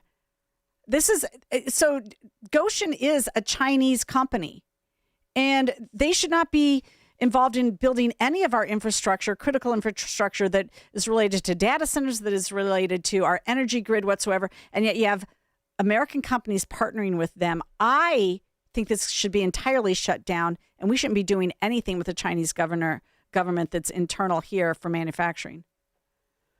Oh, clearly, because we know that China is already in our infrastructure and has the ability to turn off our grids. So, for instance, those devices in solar farms can be manipulated from China to shut down in the United States these solar farms. And I'm sure that when we talk about data centers, China is already in there with their equipment that they can manipulate from offshore. So this is a national emergency. Another quick question, too. We had a guest on before, Cleta Mitchell, who is an election. She works on elections. But anyway, with this information that China perhaps was involved in our elections, and of course they probably are, like you said, it's unrestricted warfare. Something came up. The fact that our media often gaslights us about election results and about what should happen to, and she suggested that it perhaps should be looked into that China is influencing media in this country. Do you think that's an avenue worth going down as far as investigative? Oh, absolutely, because we do know that China has been in all of our internet infrastructure. And it was not just the hack of election data. We've seen the hack of, for instance, government information at the Office of Public Management, also at all of these insurance companies. China's been trying to get data about Americans that it can use against us. So, for instance, to find blackmail information. Yeah, but that's not what I'm talking about, Gordon. I'm talking about more like the legacy media, like NBC, CBS, ABC. I'm not accusing any of them yet. I'm talking about that type of media. Do you think that's something worth worrying about? I know the social media part. Yes, of course, because last night we saw a number of the major media platforms not cover the president's speech because they said that he was going to lie about the 2020 election results. Yeah. Well, he didn't do that. And I think these large media platforms, which include CNN, need to apologize not only to the American president, but to the American people. Okay, Gordon, one last question. Where is China in terms of trying to take on Taiwan at this point in Trump's administration? China has made it clear that they have recently at the first week of last month, they claimed a portion of the Pacific Ocean as sovereign Chinese water, which is ludicrous. But this water is east of Taiwan, and it indicates an attempt to impose a blockade on Taiwan because we see their ships and their planes circling the island in substantial numbers on a regular basis. And this claim to part of the All right. Well, there we go. We had a hard time hearing him at the end there. Gordon Chang, at Gordon G. Chang, is his X handle, author of Plan Red, China's Project to Destroy America. He dropped.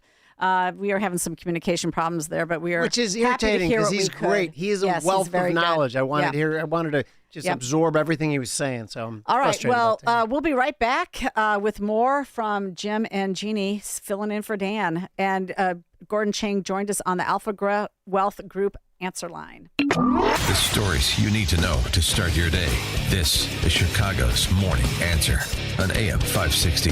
The Answer. Don't miss In Grace with Pastor Jim Scudder Jr. Now heard on Sunday mornings at 7:30. Tune in and find hope as Jim Scudder explores God's Word and His world each Sunday morning right here on AM 560. The Answer.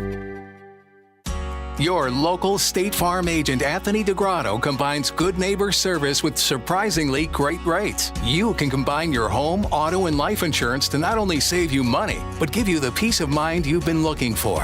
Anthony DeGrotto is your go-to agent in Chicagoland. He and his team will work for you to provide the best service you expect at the price you want. Combine your home, auto, and life insurance today. Anthony DeGrotto will help you mix and match things perfectly. His State Farm office is a top pick 2024 Daily Herald Reader's Choice Award winner. He's a proud supporter of Tunnel to Towers and like-minded as you. His State Farm agency is currently looking to add members at their Roselle office. Call Anthony at 847-895-1500 today or visit DeGrottoSF.com. That's DeGrottoSF.com. Like a good neighbor, State Farm is there. Individual premiums will vary by customer. All applicants subject to State Farm underwriting requirements.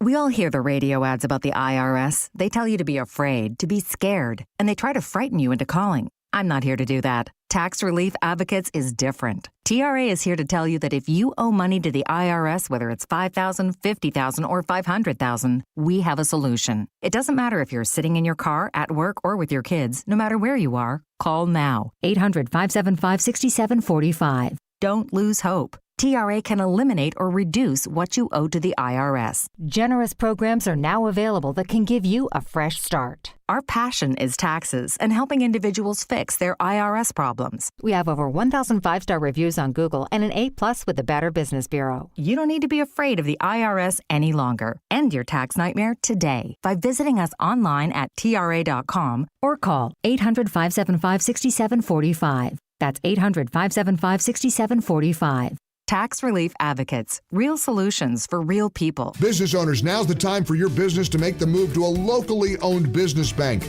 Hi, Mike Gallagher here to let you know that you don't have to look far. Signature Bank was founded in Chicago with a simple mission to help companies like yours grow, succeed, and thrive. Their decisions are made locally by a terrific team that knows your name, cares about your business, and invests in your success. That's why Signature Bank is my bank. I'm a customer. As business owners, they knew that local family-owned businesses were not getting the help they needed or deserved. So I invite you to reach out to my friends at Signature Bank today. Write the number down. Remember this phone number, Signature Bank, 773-467-5630, and learn all about this great bank, 773-467-5630, or visit them online at signaturebank.bank. That's signaturebank.bank. Signature Bank makes commercial banking personal. Member FDIC, equal housing lender. Fight or flight? In Illinois, you've got both options. You can stay and fight, engage in local races, work to change things. Or you can vote with your feet. At leavingil.com, we help you build a smart exit plan so you know where to go, when to go, and how to do it right. Take our quick exit readiness assessment. Go to leavingil.com. That's leavingil.com. Or call 224-800-6979. Temperatures are rising, and so are concerns about inflation, market volatility, and taxes. Revisit your financial plan this summer. VestGen Wealth Partners work with individuals to develop personalized plans that help navigate changing conditions with confidence. Visit GetRetiredStayRetired.com to learn more. Advisory services offered through VestGen Advisors, LLC, an SEC registered investment advisor. Securities offered through Private Client Services, LLC, member FINRA and SIPC. Private Client Services and VestGen Advisors, LLC are unaffiliated entities. Any information discussed does not constitute investment advice. VestGen Advisors and Private Client Services do not offer tax legal advice. Take the journey of living a happy, successful, and meaningful life through God. Listen to It's Time with Dan Lights, Sunday mornings at 9 on our sister station, AM 1160. Hope for your life. AM 560, The Answer.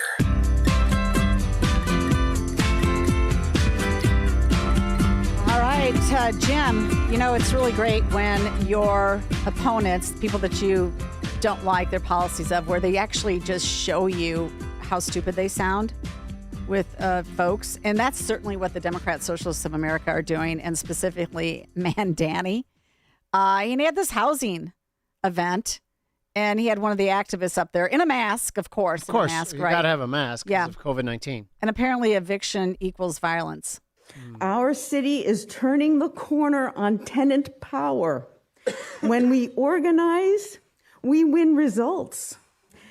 The Mamdani administration is emboldening us so that we no longer tolerate the violence of evictions as a matter of business as usual. Then they clap. Idiotic. My landlord owns dozens of buildings, but he is not a steward of the public trust. In fact, it is the opposite. Oh, give me a break. So because you've scraped together enough money to actually invest in and rental units, maintain rental units, go through all the legal problems when you have renters, and you get people in there who are very, very difficult to evict, and you're the problem. It's not these people who think eviction is violence when they can't pay their rent. No. And it's a grander plan, it seems like, too, because he's already laid out a situation where if landlords don't make certain upkeeps of the buildings, then they can lose the building to the city, and the city will run them. So if you can't evict people who aren't paying their bills, you don't have money to make those improvements, and then the city's going to take it from you. It is the same. It's the progression. So there's, I've done a ton of economic research over it, and I figured out finally what the difference is between socialism, communism, fascism.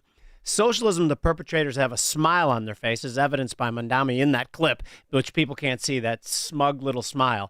Communism, the smile disappears. And, well, fascism, which is the next step, it's then you get killed. Yeah, well, I mean, look, this isn't just happening in New York. It's happening on a very small scale, and it's growing in the state of Illinois. They are protecting renters over landlords every single time. You know, you can't ask about your criminal activity. You can't ask about your immigration status. You can't ask about credit reports. You can't do any of this stuff anymore if you're going to be a landlord and you have a renter that you're like wondering if they're going to pay the rent, or if you're going to get in there and have to go through a lengthy eviction because the people just aren't good.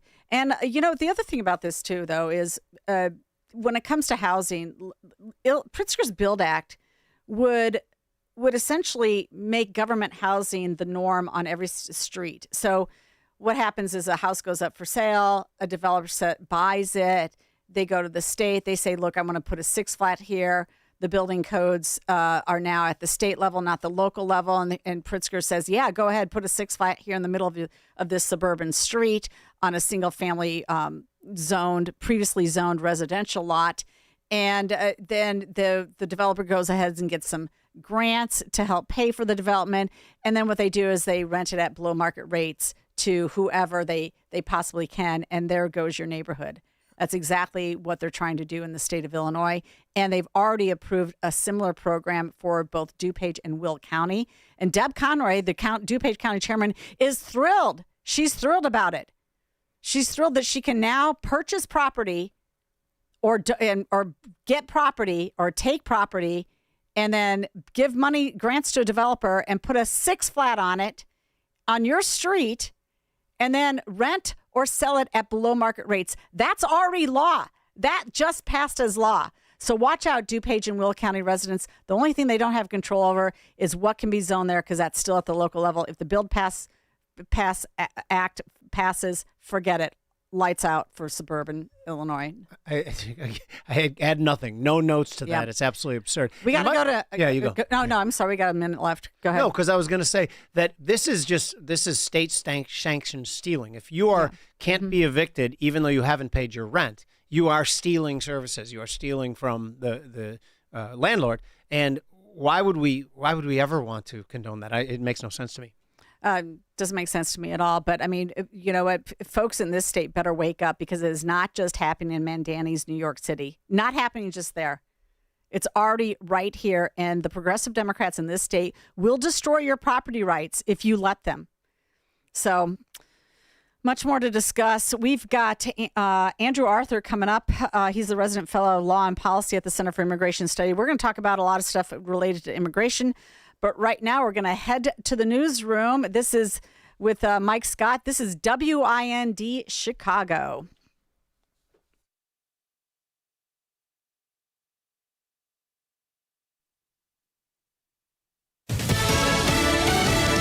Oil and gas prices higher again this morning. I'm Dave Anthony. Fox News continuing to rise back up after U.S. and Iran fighting flared back up. Oil gaining more than 2%. The price at the gas pump up 4 more cents. AAA's national average for regular back to $3.98 a gallon. That's a dime more than last week, $1 higher than before the conflict, after the U.S. military bombed Iran a 6th straight night. What they hit last night with a lot of bridges around port cities. There's a port city, Bandar Khamir, they had bridges hit. We've seen Bandar Abbas now hit several days in a row. And for the first time in this conflict, U.S. Marines boarded a vessel. U.S. Marines from the 11th Marine Expeditionary Unit boarded a ship called Wen Yao as it was attempting to cross the blockade. Now, since the blockade went into effect, U.S. forces have redirected 3 ships, disabled 1 by firing Hellfire missiles into the smokestack. Fox's Mike Tobin in Tel Aviv. Iran retaliated again today, firing missiles and drones into Gulf countries with American bases. China is denying election interference claims President Trump made last night in a primetime TV address, alleging China gathered information on about 200 million Americans and tried to influence the 2020 election. Names, addresses, phone numbers, political party preferences, and other sensitive data that would be needed to register to vote. And he again urged Congress to pass a voting law. This landmark bill requires that all voters must show photo, voter ID. How simple is that? Well, Democrats don't support that. Senate Minority Leader Chuck Schumer called the Trump address pathetic and said before it, "This is about laying groundwork to undermine the 2026 election before a single vote has been cast." Now an update on the outbreak of cyclosporiasis, the sickness causing nasty diarrhea. Health officials are investigating Taco Bell's iceberg lettuce supplier as a possible source for the outbreak. The FDA and CDC traced the illness in some states to lettuce grown in Mexico. The Wall Street Journal reports it's from a company called Taylor Farms. Fox's Nate Ford, more than 5,000 cases, mostly in Michigan. America's listening to... In Chicago, 78 degrees at 8:02 on AM 560. The Answer. Good morning. I'm Mike Scott in the QC Kinetics newsroom. Hot with sunshine for the afternoon. Very poor air quality from Canadian wildfire smoke and a high near 90. 1 person is dead, 3 others wounded after a shooting on Chicago's south side. Police say a vehicle pulled up last night alongside a large group in the 5100 block of South Calumet Avenue. Someone inside opened fire. 4 men were hit. Victims were all sent to the hospital, where 1 later died. Mayor Brandon Johnson said this week that Chicago's heading into the second half of 2026 with a budget gap of at least $130 million after revenue baked into the city's 2026 spending plan over his objections failed to materialize. However, the group of aldermen and women who crafted that spending plan accused the Johnson administration yesterday at a mid-year budget hearing of failing to implement the spending plan approved by the city council. This is frustrating, not just to me, but many of my colleagues, to see that zero progress was made on 4 different revenue streams. City Budget Director Annette Guzman. Enormously hard to enact the budget that was passed by City Council, and there are a ton of public servants who are doing exactly what you've asked them to do. Johnson went on to reiterate the City Council should have adopted his socialist proposals and a $33 a month per head tax on companies with 500 or more employees. You may recall Johnson neither signed nor vetoed the $16.6 billion spending plan approved by the Chicago City Council. Cubs take on the Twins tonight. White Sox battle in Toronto. And the news, the service of Bank of America, sponsor of the FIFA World Cup 2026, dedicated to offering solutions to help businesses meet their goals. More at bankofamerica.com/gamechangers. Time now for the AM 560 Business Beat. I'm Charles Payne, and this is the Fox Business Report. Insured Travelers is reporting a better than expected quarter. It was seeing lower catastrophic losses than a year ago. The stock's up 3.5%. North Carolina-based financial firm Truist is also reporting upbeat earnings. It was helped by its investment banking business, trading, and wealth management, though Truist shares are narrowly lower. Technology shares losing ground again today. Netflix is among the losers. The streaming giant says it expects revenue and profit gains to slow in coming months. The chip sell-off is dragging into another day on concerns that stocks have moved too far too fast on high expectations for the artificial intelligence build-out. And crude oil prices remain over $80 a barrel, Brent crude at $85. That's your Fox Business Report. I'm Jenny Coselda. Invested in you. Gas prices in Chicago are riding like a roller coaster. They go up, they come down. Well, they come down a little bit, but then they go back up again.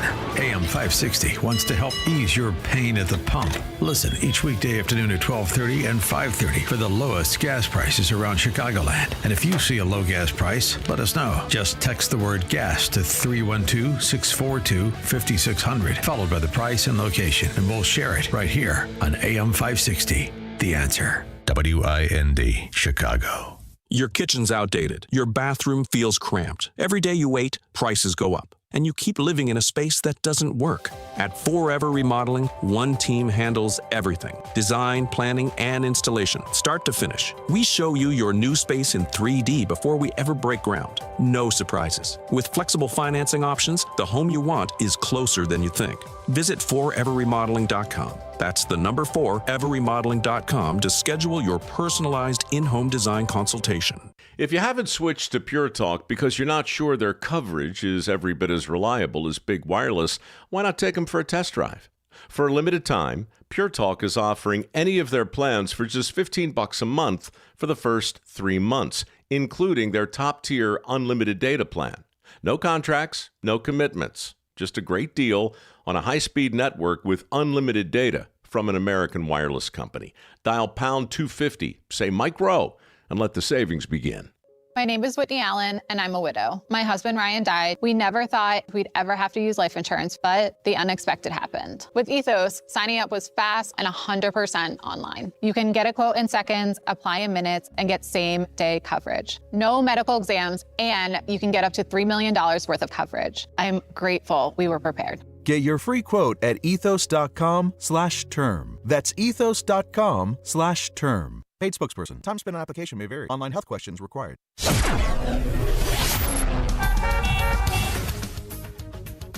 8:07 Team Hochberg Traffic Center time. We'll start on the Tri-State. It's northbound 294, the off-ramp to westbound 88. There's a crash there involving a motorcycle. It's a very serious, possibly fatal accident. Illinois State Police right now on the scene investigating, and the off-ramp is entirely shut down. Northbound Tri-State 294 to westbound I-88. On the Reagan, we've got stop-and-go traffic right now eastbound between 22nd and the southbound Tri-State because of that investigation, and delays on the Ike itself on the inbound side between St. Charles and the Tri-State, and as you travel outbound between the 5th and 25th Avenues. Chicago's Morning Answer continues next. And up next, a check of your morning forecast in the Air Right Heating and Cooling Weather Center. Today, expect a mix of sunshine and clouds with warm temperatures reaching a high of 90 degrees. A thunderstorm is likely to occur in the afternoon. In the morning, smoke may cause poor air quality, and later in the day, there could be ponding on roadways. Tonight will be partly cloudy, warm, and humid with a low of 75 degrees. I'm meteorologist Jason Caterina on AM 560, The Answer. Get the latest weather, traffic, and news updates online at 560theanswer.com. This hourly segment is brought to you by Goldilocks, offering 24/7 security solutions for homes and businesses. Call them today at 708-889-5600. Now, from the Signature Bank Studios, this is Chicago's Morning Answer with Dan Proft on AM 560. The Answer. All right, it is Jeannie and Jim sitting in for Dan today. Here you go. This is a press release from the U.S. Department of Homeland Security dated July 9, 2026.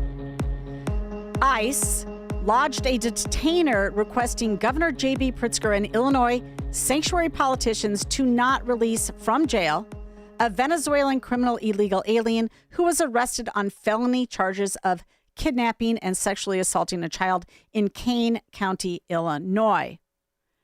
Can't pronounce the guy's name. Velazquez Muro, a criminal illegal alien from Venezuela, pursued a 9-year-old who was riding her bike in Pingree Grove, forcing her into a nearby vehicle where he sexually assaulted her.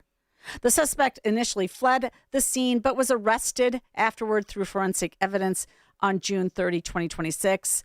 Velazquez Muro now faces charges of aggravated kidnapping of a child, predatory criminal sexual assault, aggravated criminal sexual abuse, and sexual exploitation of a child. And Jim, we continue to be a sanctuary state? I don't even, the notion that they continually side with the perpetrators and against the victims. Mercy for the criminal is injustice to the victim. I don't understand this at all. But again, I think if you aggravated, I don't even know what that means. Sexual assault of a 9-year-old should come with a death penalty. I think that's actually too good. It should be torture and death, and we let him out of prison. Well, the fact that they have to lodge a detainer asking the governor to not release him from jail, it's crazy. It's absolutely insane. Yeah. Well, again, they want this to be just loony world. Everything they do seems so crazy. Again, a buddy of mine and I were talking yesterday about the difference between conservatism and liberalism. It doesn't even matter anymore. It's just like us versus the insanity. I don't even know how to define it. That's not liberalism. It's not. I don't know what it is. Well, it's like Trump said in his, State of the Union speech. The other side is crazy. That's what I believe. I think it's true too. Well, here to discuss everything related to immigration is Andrew Arthur. He is the resident fellow in law and policy at the Center for Law and Policy, and he actually helped draft major immigration bills, including the Homeland Security Act, the Intelligence Reform and Terrorism Prevention Act, the Real ID Act, and the Secure Fence Act. So happy to have him join us today. Andrew, what is the state of immigration in this country, and are we going to be able to keep it under control if Trump leaves office? Well, it's interesting, Jeannie, because we're actually, talking about two nations. When you talk about the state of Florida, where my old boss, current Governor Ron DeSantis, has authorized every law enforcement officer in the state to be deputized as a immigration officer under the 287G program.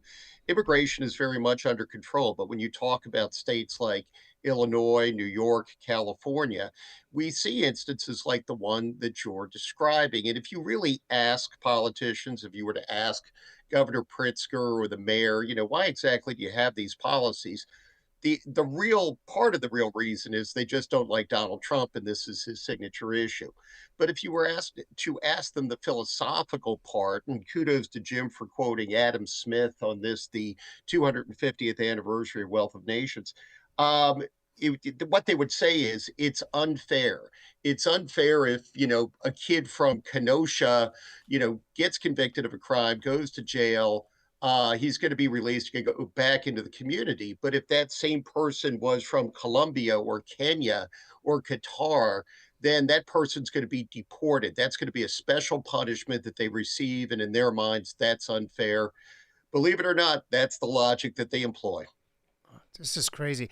So when I look back at the 2020 to 2024, then the opening the borders, kicking it wide open, Joe Biden said he's encouraging them to surge the border. His words, not mine. What was the deal? What was the end game of having open borders? Was it just for numbers, for redistricting in some of these states? Was it for the illegals to vote themselves? What's your thesis on that? Actually, Jim, I don't have a thesis on it. I actually know the reason because the Biden administration put it in a document that came out during discovery in a lawsuit against the state of Texas, a lawsuit against the federal government by the state of Texas, during the Biden administration. And what they explained is that the president had a dedication to diversity and fairness and equity. And for that reason, it relied upon legal scholars, the sort of legal scholars you would expect, to find that the immigration laws themselves were inequitable for many of the same reasons. Now, and this sounds crazy. This may sound crazy to you, which is why so many people cast about, is this about voters, whatever? No. The idea was that the immigration laws were unfair the way the Congress had written them. And for that reason, the president and Secretary Alejandro Mayorkas had to put the large prosecutorial discretion thumb on the scale to make it less unfair. That's really what it comes down to. Nothing more, nothing less. Well, Trump talked about the secure border last night. Here's what he had to say. Our previously wide open borders have been transformed into the most secure borders in the history of our country, with 0 illegal aliens being admitted to the United States in the past 14 months. That is 0. Nobody thought it was possible. We had the worst border in the history of our country, and now we have the best. Okay, so you helped with the Secure Fence Act. Is that helping keep illegals out of the country? It's interesting, Jeannie, because the key tenet of the Secure Fence Act wasn't so much the fence itself. It was a directive to the Secretary of Homeland Security that the Secretary have what's called operational control of the border. And that means nobody gets in illegally and, all illicit contraband is kept out of the country, which is a fairly, reasonable request by Congress.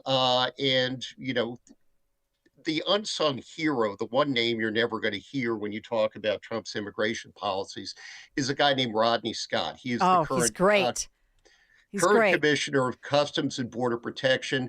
And, as importantly, he was Joe Biden's first Border Patrol chief. He's the first chief to be the confirmed commissioner of CBP. And as soon as he was fired by the Biden administration, he wrote a letter to the Senate September 11th, 2021, in which he laid out everything that was going on. And he explained that experienced line agents were making recommendations and they were being ignored by inexperienced political operatives in the White House and in the department. And when Commissioner Scott, Chief Scott, I like to call him because, I still think that's a higher title.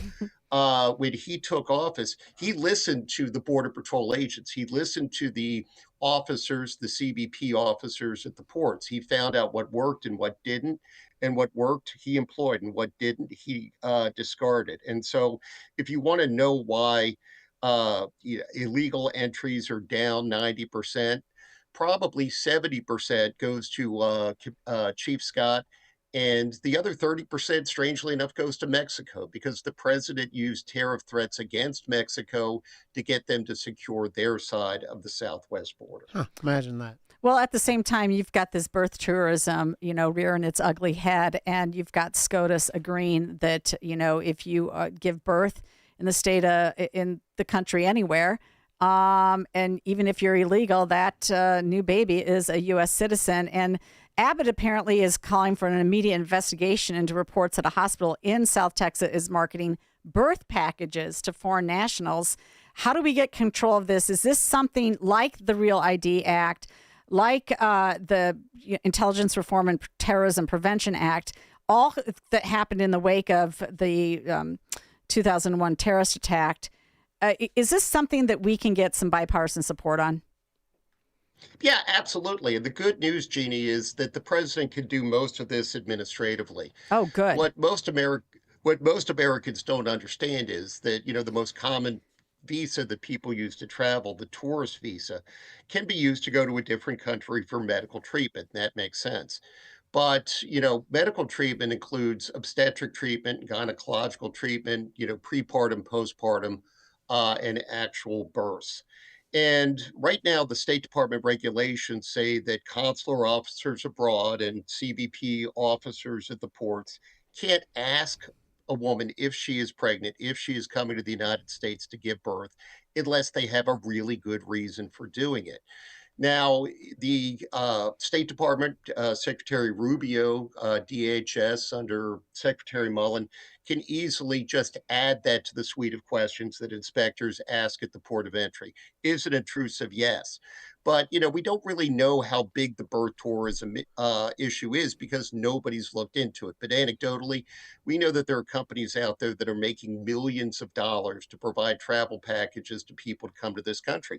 And in fact, the Wall Street Journal about 7 months ago ran an article that talked about how, Chinese tycoons are in essence hiring surrogates in the United States to give birth to their children in the United States, even though those Chinese oligarchs never enter this country. They simply send the genetic material that they need to the United States, and a new U.S. citizen is born here. So, Andrew, I'm from an immigrant household, proudly. On our block in Palatine, there was like 4 or 5 different off-the-boat Italian immigrant households back in the 60s and 70s. But anyway, my point that I was going to bring up is that I'm fully believe that we need healthy, good, vetted immigration in this country, as I'm sure you do too.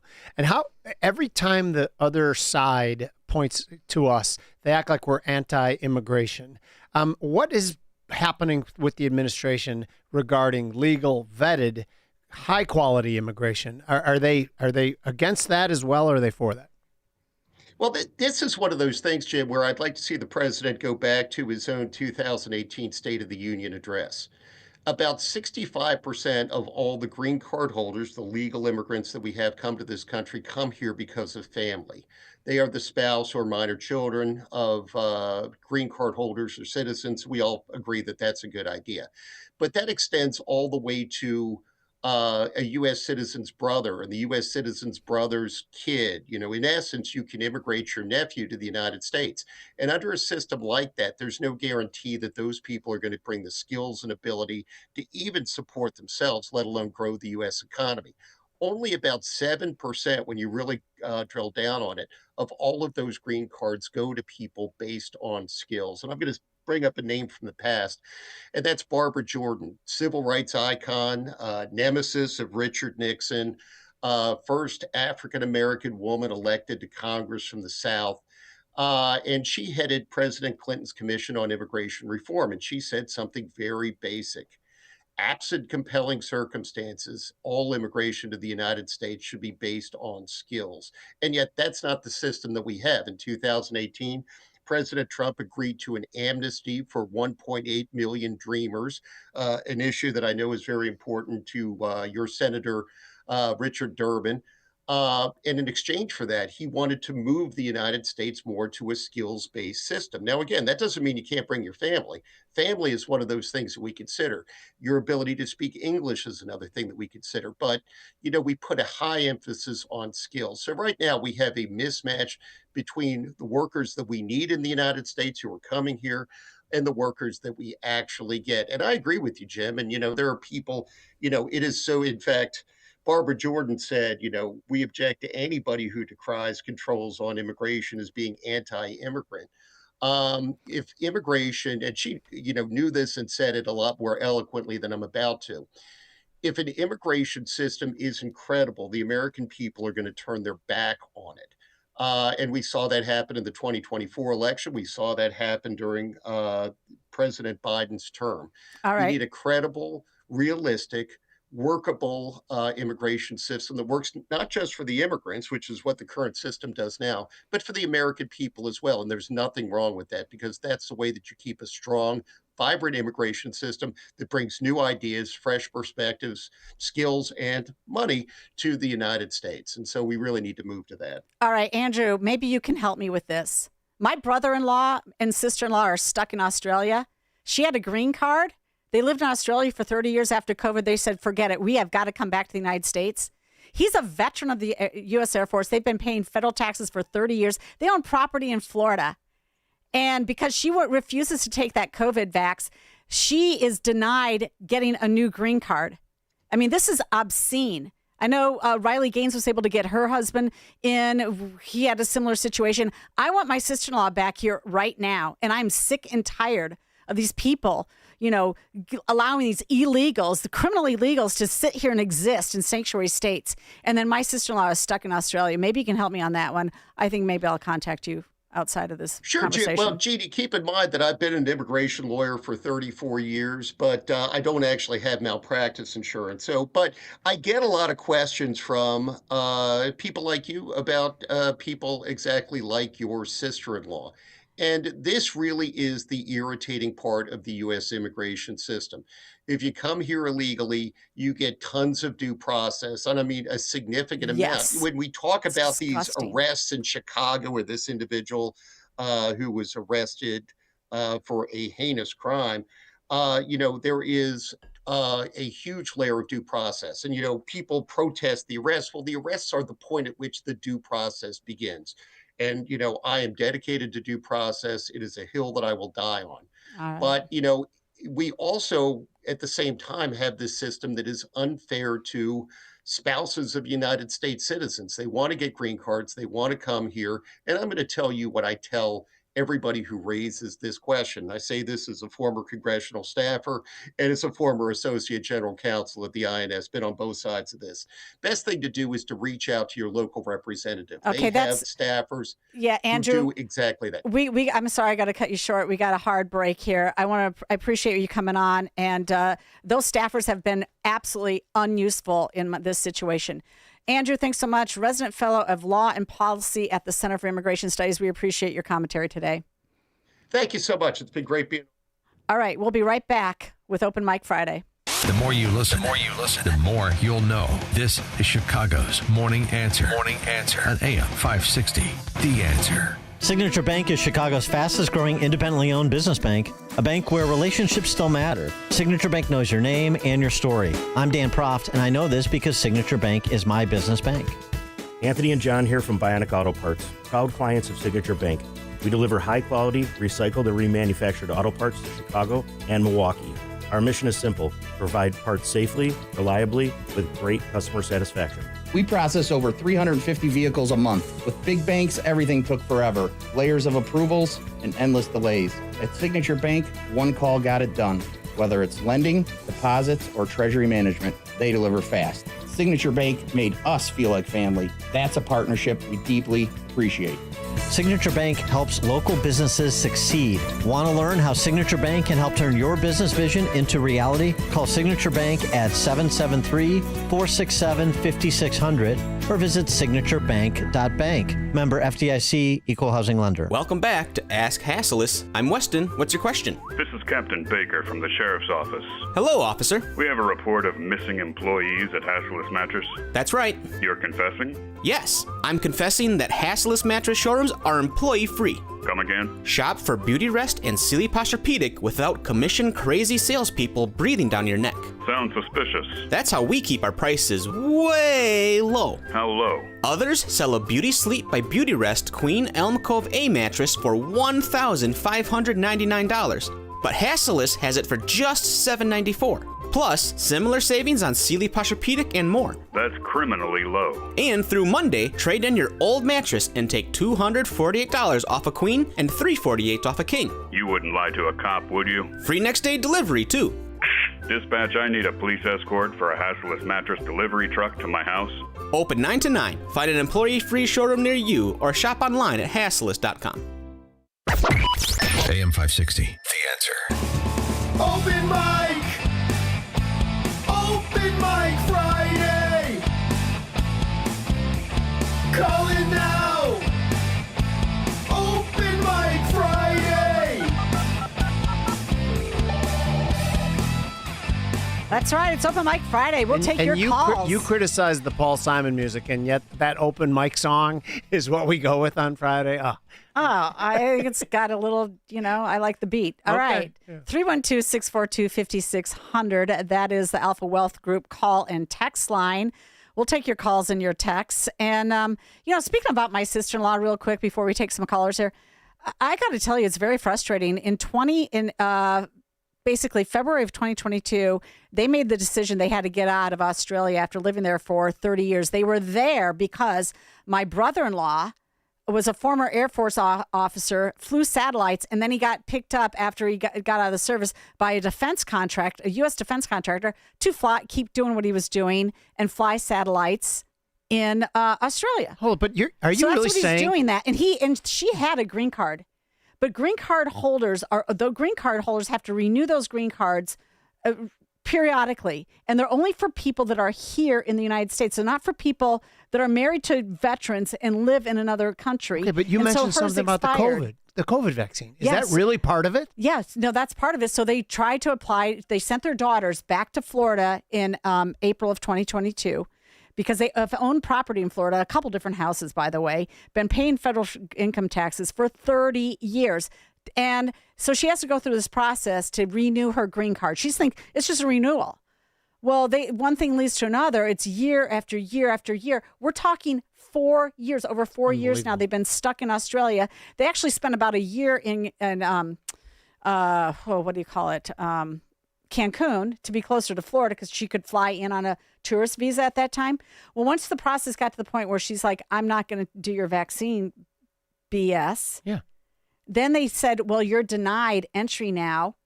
And so now she can't even come in on a tourist visa to visit at all, even her girls. This is ridiculous. It's at the point where one of the daughters is actually in the process of moving back to Australia just because she wants to be near her parents at this point. This is insane. He's a veteran.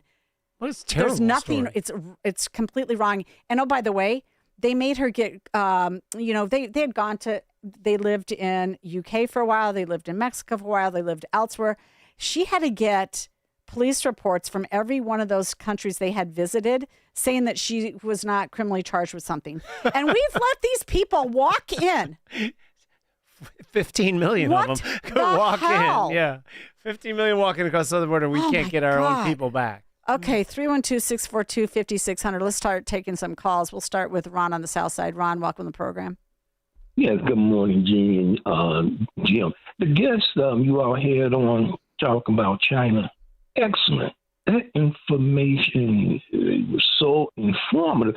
But regarding the speech yesterday, and I know the president talked a lot about the election as important, I didn't hear enough about Iran. So, and the reason I'm thinking about that, because China really seems to be a threat to us. So how are we going to reconcile this? I mean, I don't know where we are with Iran, but I think we need to really be paying close attention to China. So maybe you all can give me you all's opinion on that. Yeah, Ron, thanks for the call. I'll tell you where we're with Iran. We're bombing the hell out of them. We're bombing critical infrastructure. Love that. And that's what we should be doing.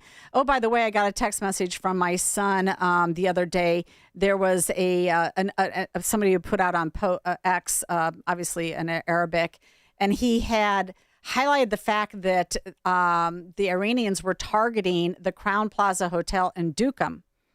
That's the very hotel that my son stayed at when he was C-2 pilot giving support to the Nimitz just a year ago as Trump was bombing their nuclear facility. And so the Iranians are after our troops. They know where they stay. Yeah. They know where those C-2 pilots are there resupplying the aircraft carriers. And they want to do that. So yeah, Iran's a big deal, and we are at war with them. But I don't believe in what anyone says about when reporting from Iran. The only thing I do believe is the price of crude oil, because to me that's like the public voting on how long this is going to last and how serious it is. And crude at $81 this morning is reflecting, things aren't going great, but not going bad either. Bad is $100 a barrel. Things are going pretty good as $81 a barrel, in my opinion. All right, let's take Bill and Waukegan. Bill, welcome to the program. Hey, thank you for taking my call, you guys. You guys are doing a great job replacing Dan today. Hey, first of all, Jeannie, I just wanted to say I'm sorry about your sister-in-law's plight. That has to be completely disgusting. But the reason I called was just let you guys know I went to see the Lieutenant Dan band last weekend, and it was phenomenal. So I hope a lot of the veterans and that listen to the show here. And your show in the late morning, were able to go out there and enjoy. It had to be over 10,000 people in that blistering heat last week. But I tell you, what great entertainment that man provides. And he's a great human being and a great American. And Jeannie, by the way, I just want to let you know that I'm a 41-year veteran. I did active duty and then reserve time. I got out as an 06, and I completely agree with you about Iran. We should just be bombing their whole infrastructure and just bring them to their knees. Yeah, Bill, when did total war become a bad word or bad phrase? Total war. When that become a problem? It's the Democrats. I mean, because they just want to they hate Trump so much. I wonder what they're going to do when Trump leaves office, and who they're going to be able to pin any bad decisions on. I mean, I just feel like it should be total war. I mean, those people have hated us for so long, and the fact, just like you stated, that they know through their own, I guess their own spies and everything, that they know where the Americans are, and they're going to just try to make our lives miserable. So, and I know that there's cells here in the United States. I tell you, there's Chinese cells. There's everything that's here in the United States. And that's what I worry about for my family. I am 69 years old, and I worry about that for all of our future Americans. And I tell you, that gives me sleepless nights sometimes. Well, the only thing that I don't worry about so much is the fact that we've got, 360 million guns in this state, in this country, owned by legal gun owners that will not let the country go asunder if the Chinese or the Iranians come in. I completely agree with you, Jeannie, because I am one of those owners. I have my safe, and I've been stocking up, as they say. Yeah, good. All right, Bill, thanks a lot for the phone call. Appreciate you. All right, we're taking them in order. Let's go to Lou. Lou, welcome to the program. Hi, Jim. Hi, Jeannie. Jim, I was on with you months back when you filled in, and it was on an open mic Friday. Nice. And yeah, I definitely enjoyed that. And Jeannie, I've been following you and Amy on your other show, and I have a little story about Pittsburgh mayors for you and Chicago mayors. And Jeannie, I have something to ask you. Oh boy. Our last Republican mayor was William McNair in 1938. 88 years. Yours was Hale Thompson, 1931, which would make it about 105 years. But it's all Trump's fault. But it's still all Trump's fault. Go ahead. Yeah. And we have nothing on the horizon. In fact, a decent Democrat here named Anthony Marino is going to, I think, change from Democrat to Republican just to run. Wow. Well, hey, look, I mean, my West Point classmate, Dave McCormick, is doing a great job as your U.S. Senator there in Pennsylvania. So, maybe he can help turn the tide here. Okay. And then, Gene, to ask you this, when you ran for governor, that had to be an intense 18 to 20 hour a day job. Your emotions must have been on your fingertips a lot. Best campaign ever. best campaign ever. And Dan Proft was right beside me running the whole thing. And we had fun with it because we were just going to tell the truth about who Bruce Rauner was and let the chips fall where they were. Of course, he lied. He lied about me and got away with it. And stupid voters believed his lies. They now regret that. A number of them have told me so. Lou, thanks a lot for your comment. Sure. I appreciate you. Thanks, Lou. Okay, great. Okay, let's go to Rick in Downers Grove. Rick, welcome to the program. Hey, good morning. Good show. Hey, a couple things real quick. My dad always said, our ace in the hole is we have the Second Amendment over other countries. Mm-hmm. And you were talking about like AI and students using that. I remember when I was in school in the mid-'70s, our instructor told us we will be able to use a calculator in our classes once we prove to him we understand how to do the work on with pencil and paper. And once you could prove it and he understood that you understand, then he would allow you to use a calculator. But the main reason I called is that intestinal flu or the parasite that gives people diarrhea for 2 weeks. Yeah. Everybody's missing the silver lining on that. That is an excellent weight loss program, and I think everybody will agree. You can shed those extra pounds. That's good for your health overall. And I think every doctor out there will agree with me. Silver lining, baby. Yep. Good grief. All right, Rick. Thanks a lot. I appreciate your Rick. comments. Okay. How about Tom in Blue Island? Tom, welcome to the program. Hey, Jenny. Hey, Jim. So usually hope for a little bit of levity on Friday, but, you know, your guys' conversation about this illegal that assaulted a 9-year-old girl in the last segment, they reported on one of the national shows the other day that ostensibly about 2,000 illegals are being deported a day.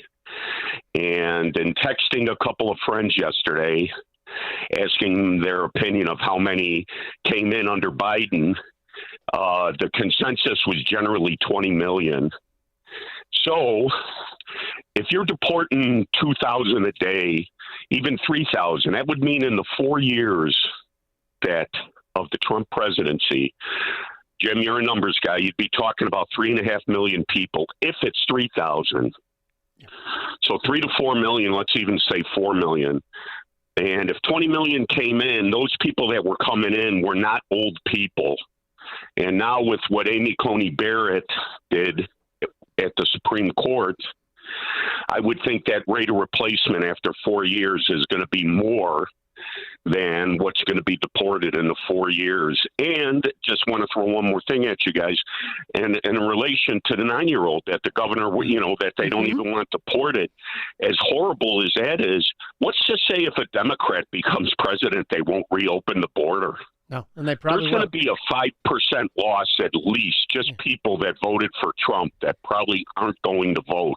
So here's my big worry, Tom, and I want you to hear it and decide if you think about it. Because I was not as for mass deportations, not for the reasons you might think. I think it is the right thing to do to deport illegals. I thought the optic would be terrible and be used against the Republicans by the media effectively to portray them as these evil villains, and then we lose the midterms. So what's the point if you lose the midterms and then lose the presidency? Do you think my opinion has validity at all?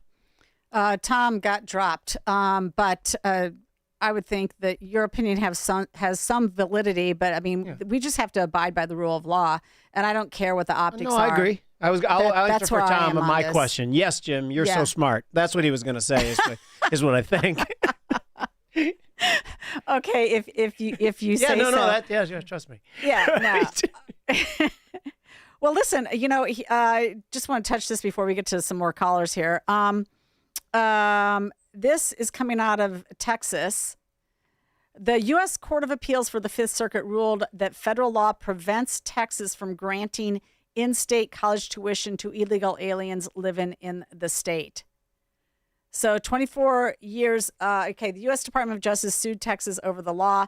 The state agreed that the act conflicted with federal immigration law, and a federal judge permanently blocked the statute from being enforced. And so this is similar to what we've got here. They just passed a law doubling down, which I think we already had it in our law, but they doubled down in the state of Illinois saying, we're going to give illegals in-state tuition. Guess what? You can't do that. Yeah. But I hate the fact that the federal government has to step in and stop that. It Right. should be 50 states competing against each other. And when you have stupid policy, you're just supposed to lose. But the fact that the federal government is this governor now and we're becoming federalism, that we're not allowed to be viewed in a vacuum. It's the voters' fault of this state for putting up with that crap. I agree. Okay, let's go to Glenn in Orlando. Glenn, welcome to the program. Yeah, hi all. Happy Friday. You know, when you come to the United States, you agree that there's one language, English, one flag, the U.S. flag, one constitution, and you assimilate. If you don't want to do that, don't come, okay? And as far as our people in states making bad decisions, those are people that, are making choices that violate the Constitution. And there are just some incredibly bad decisions going on, like by Tim Walz, by J.B. Pritzker, by Ruben Gallego, by Maxine Waters. These people do not qualify to be in office because they don't follow the Constitution. Amen. Yeah. 100% from me. Absolutely. Couldn't agree more. Thanks a lot, Glenn. Appreciate that. When from an immigrant household, do you know what the expression "merigones" is? Have you ever heard the Italians say that at all? Sorry. No, merigones was like the slang term that the Italian community had for the Americans. It was like a bastardization of the word. But my point is that we were encouraged to hang out with the merigones and to have the merigones over because we were American. We were not just going to be Italians and only hang out with Italians and things like that, which I thought was an important thing. And my grandpa set that down and that, no, we are Americans first. Anyway. All right. Okay. Ruth and Elgin. Welcome to the program, Ruth. Hi. This might sound off the wall, but I was listening to you about your sister-in-law, and I thought, maybe you could contact Sean Hannity because he knows the president so well, over 30 years, I says. And if you could get a hold of Trump, that way, or however way you could, maybe they could do something about that and get that situation resolved. Thanks a lot, Ruth. I appreciate it. Look, I've contacted a lot of different U.S. senators and congressmen that I know, and nobody was able to break through the bureaucracy. There's just a bureaucratic stop on this stuff unless you actually do know someone. I've been trying to get the message out. She should be in here. She should be in the United States, and they're just not listening. So, all right, Deborah in Arlington Heights. Deborah, welcome to the program. Morning, Jeannie and Jim.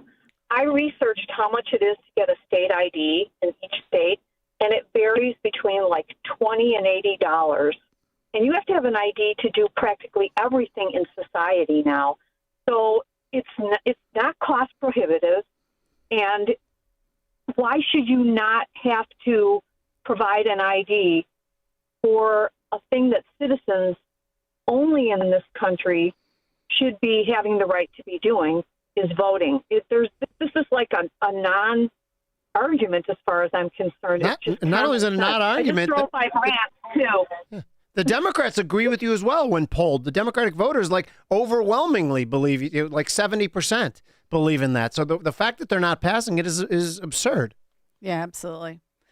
All right, Deborah, thanks a lot for the phone call. I didn't mean to jump in there. Yeah, no, that's great. A little bit more from Trump's speech, though. He talked about our systems being vulnerable. Here's what he had to say. The document goes on to further state that, quote, we assess that centralized election-related data repositories, such as voter registration databases, poll books, and other official election websites, are most vulnerable to exploitation, and adversaries could use this access to these systems to disrupt election processes within the United States of America.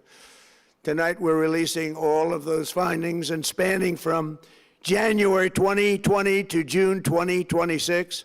This is a cyber threat aimed at the very heart of our democracy. Yes, and he went on to talk about a DHS investigation. Finally, to reveal just how vulnerable our elections continue to be, we are releasing the results of a stunning investigation by the Department of Homeland Security. According to the DHS review, state voter rolls and public records, they identified approximately 278,000 non-citizens who are registered to vote in federal elections. Since Democrat states refuse to share their voter files, the real number is actually much higher than that. Yeah, and one of those Democrat states that refuses to share their voter file is Illinois, and I'm in a Judicial Watch lawsuit for them to require them to share that voter file so that we can assess it as well. And so I think that's headed to the settlement phase right now. We're going to talk to Rich in North Riverside. Rich, welcome to the program. Hey, thanks for having me on. The thing that I was talking about or thinking about last night as I was watching this is we're looking at the SAVE Act, and that's really held up a lot of the parts of the Republican agenda. But if what we're talking about is cyber interference from external actors, you know, the SAVE Act doesn't seem like how they're getting the voter fraud done. And with respect to China, right, it's really kind of concerning that, you know, Trump would get briefed on this in early 2021 about China, but then he would sell them these AI chips. It just doesn't sound like what you should be doing is making your opposition more technologically advanced. The other thing about the voter rolls is, and maybe the Trump administration doesn't know this, anybody can get the voter rolls. That's public information. So I mean, they could have had this stuff from Illinois for a long time, and I think that if they don't know this stuff, I think it just means like we're not looking in the right places if you're hoping to stop election interference. Like, it just doesn't seem that like the Trump administration still gets how this stuff works. Like, China's screwing around with our elections. Why give them better chips? If you don't know that you can get the voter rolls, you know, what are we even doing here? So I just think that we're focused on the SAVE Act, which, if we're talking about external adversaries, just doesn't really do much. If they're zapping our elections from space, like Trump said with the Italian military satellites, voter ID isn't going to do a thing if they're switching votes from Trump to Biden. That's just not how this, you know, that's just, who cares about voter ID if they're using satellites to manipulate the votes? So, Rich, I do not disagree with you. Jim, thoughts on that? I don't disagree at all, but I think why can't we take care of both? That's you know right. What I mean, but I mean, Rich, you're making an excellent point, and I never even considered the China thing until the speech. I just assumed it was domestic, Yeah, I mean, I don't know why we're doing, you know, why we allow companies to do anything on the tech side with China. Quite frankly, I really don't. Given all this information that he just put out on China last night, why are we still allowing them into our infrastructure? Why is Goshen getting $536 million from Pritzker? Why is they not just shut down completely? Rich, thank you for your phone call. Why is Trump taking the NVIDIA CEO over to China to sell them chips that are better than the ones China has? It just doesn't make any sense. Yeah, I don't like arming our adversaries with critical information or critical technology. I don't like that at all. Especially when my kids are serving in uniform. No, thank you. Yep. No, thank you. Yeah. Well, that's exactly it. Let's stop emboldening our adversaries and making them better. That's not America first, as far as I'm concerned. I agree with you, Rich. 100%. Great. Thank you so much. Let's go to Greg in LaGrange. Greg, welcome to the program. Hey, good morning, guys. Jeannie, I get you twice today, right? Yeah, you do. I'll be back on at 11 a.m. Awesome. I find it very interesting that we can't understand why voter rolls are being subverted and why there's no ID there. I mean, it's clear. We have Undermine America Party. Kimberly Strassel is the one that came up with that name, but these people are hardcore socialists. They want to destroy Western civilization values. They want to destroy the democratic republic concept that was put into the Constitution and use the Constitution forever, whatever they could ring it out for by changing definitions in it. When John Cass wrote a great column not too long ago about, you know, when the opposition party says something, they mean it. And he went down a laundry list of what they mean to do. They will do it when they come back into power. Now, here's one thing, Jeannie, I'm glad I have you on now. I keep hearing about 33 counties in Illinois saying, you know what, we want out of Illinois. That's it. We've had it. We want out. We want a divorce. Yeah, 7 more joined that. No action taken? Yeah, 7 more join that cry. That's not going to happen, though, by the way. That's not realistic.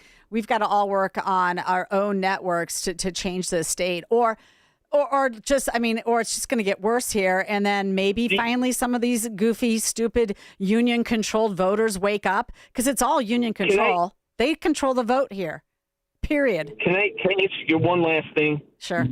Chicago Flips Red is a very strong, very opinionated, and very bold group of women that know what's going on.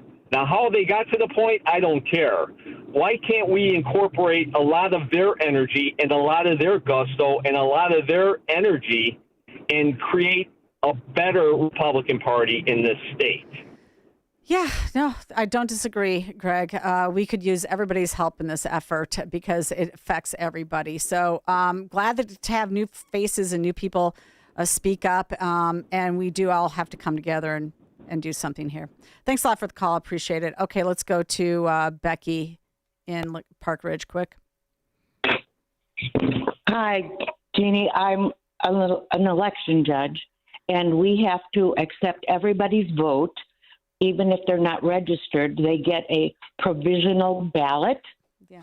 I'd like to know where these provisional ballots go.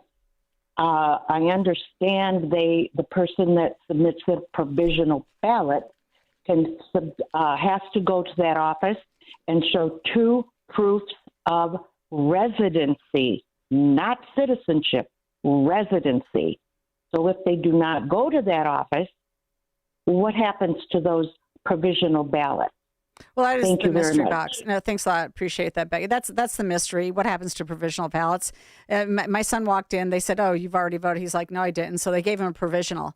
Well, what are they doing? Counting both ballots? They can't pull one back to say, "Oh, this is the real ballot," because it's already been adjudicated. It's already been put through the system. It's already been put through a tabulator. It's all monkey business. No doubt. It's a chaotic system that disgusting. they have no desire to make it not a chaotic system because they can take advantage of it. Yep. Okay. Bill on the Northwest side, welcome. Yeah, isn't it interesting that you need an ID to get into the Obama presidential library? But Obama thinks you shouldn't need an ID to vote in a presidential election. Huh. Imagine that, How Bill. about that? Yeah, how about that? Yeah. Obama's such a fraud. All right. Thanks a lot, Bill. Appreciate it. We're going to take a little something off topic here that we've been talking about, but let's talk about it. Paul, air quality, Campton Hills. Hey, well, actually, this is Tom Skilligan. I wanted to talk a little bit about what's happening in the atmosphere. You know, now that I'm retired, I have a lot more time to look at the weather maps. And, you know, this smoke is most of it's coming from the balcony of my condo, you know, because now that I'm retired, I can partake in a little, you know, Mary Jane there. But, you know, later this afternoon, this is all going to clear out and we're going to be able to breathe a little easier. And you'll be having that Cubs game tonight. So everything's going to look great. I've been looking at the weather maps all morning. I sleep with weather maps, by the way. By the way, something to interject here, Paul. As if we needed more reason to be irritated with Canada. Get things in order up there, people. Okay, it's costing me money at the restaurant. People didn't come out last night because of the smoke. So Canada, I blame you. If I was president, you might have to put some troops on the border. All right, thanks a lot for the call. Great call, Paul. Appreciate it. Let's go to the Prime Minister. Welcome. Jeannie, the headline is "Date Me, Dump Me, Double Your Money." Now, as fellow problem solvers, I assume you two will help me address perhaps the greatest dilemma of our age, namely, why the brilliant Dan Proft remains single. We all know informed leadership is needed to steer this country into the second half of the 21st century. So I have enlisted AI to get into the oven a new generation of baby Profts. I will now reveal what AI figured out to get him a wife and then to get her in the family way. Ideally, like the Octomom. First, AI crafted an ad that will turn the head of every intelligent woman. It's on the mark, and because AI knows what single women want.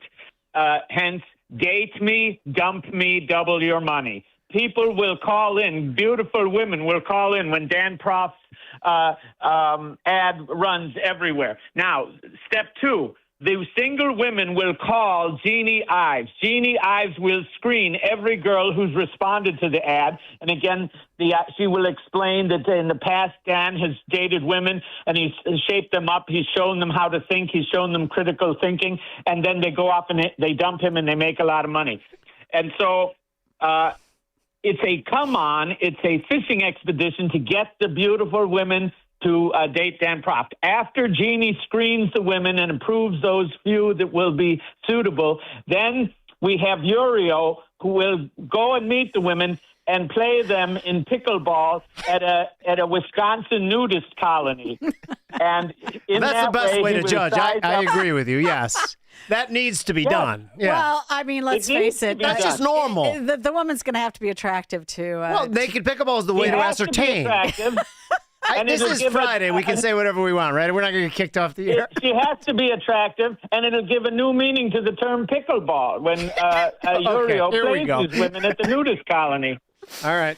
All right. Well, we'll bring these suggestions up to Dan, but I just don't think that he's going to go for it. But I'm in. I mean, it's hard to teach a dog new tricks and an old dog new tricks, and Dan's set in his ways. I'm not sure that'd be fair to a woman. I'm an experienced naked point. pickleball player already. Yeah. So, all right. Yeah.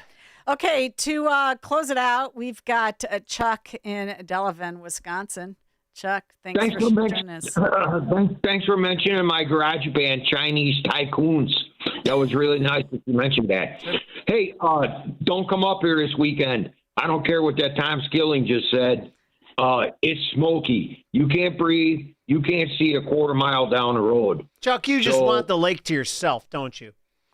No, I don't. I'm not. I'm in my house, man. I ain't going nowhere. All right. It's bad. It's bad. It's up bad. here. It's terrible. This is the worst. And I'm really irritated with Canada, as we said. Yeah. Well, look, my dog doesn't even want to go for a walk Mine these either. days. Mine was whining. All right. Yeah. Well, that's all we got time for. Jim Uriel, thanks so much for joining me today on Chicago's Morning Answer.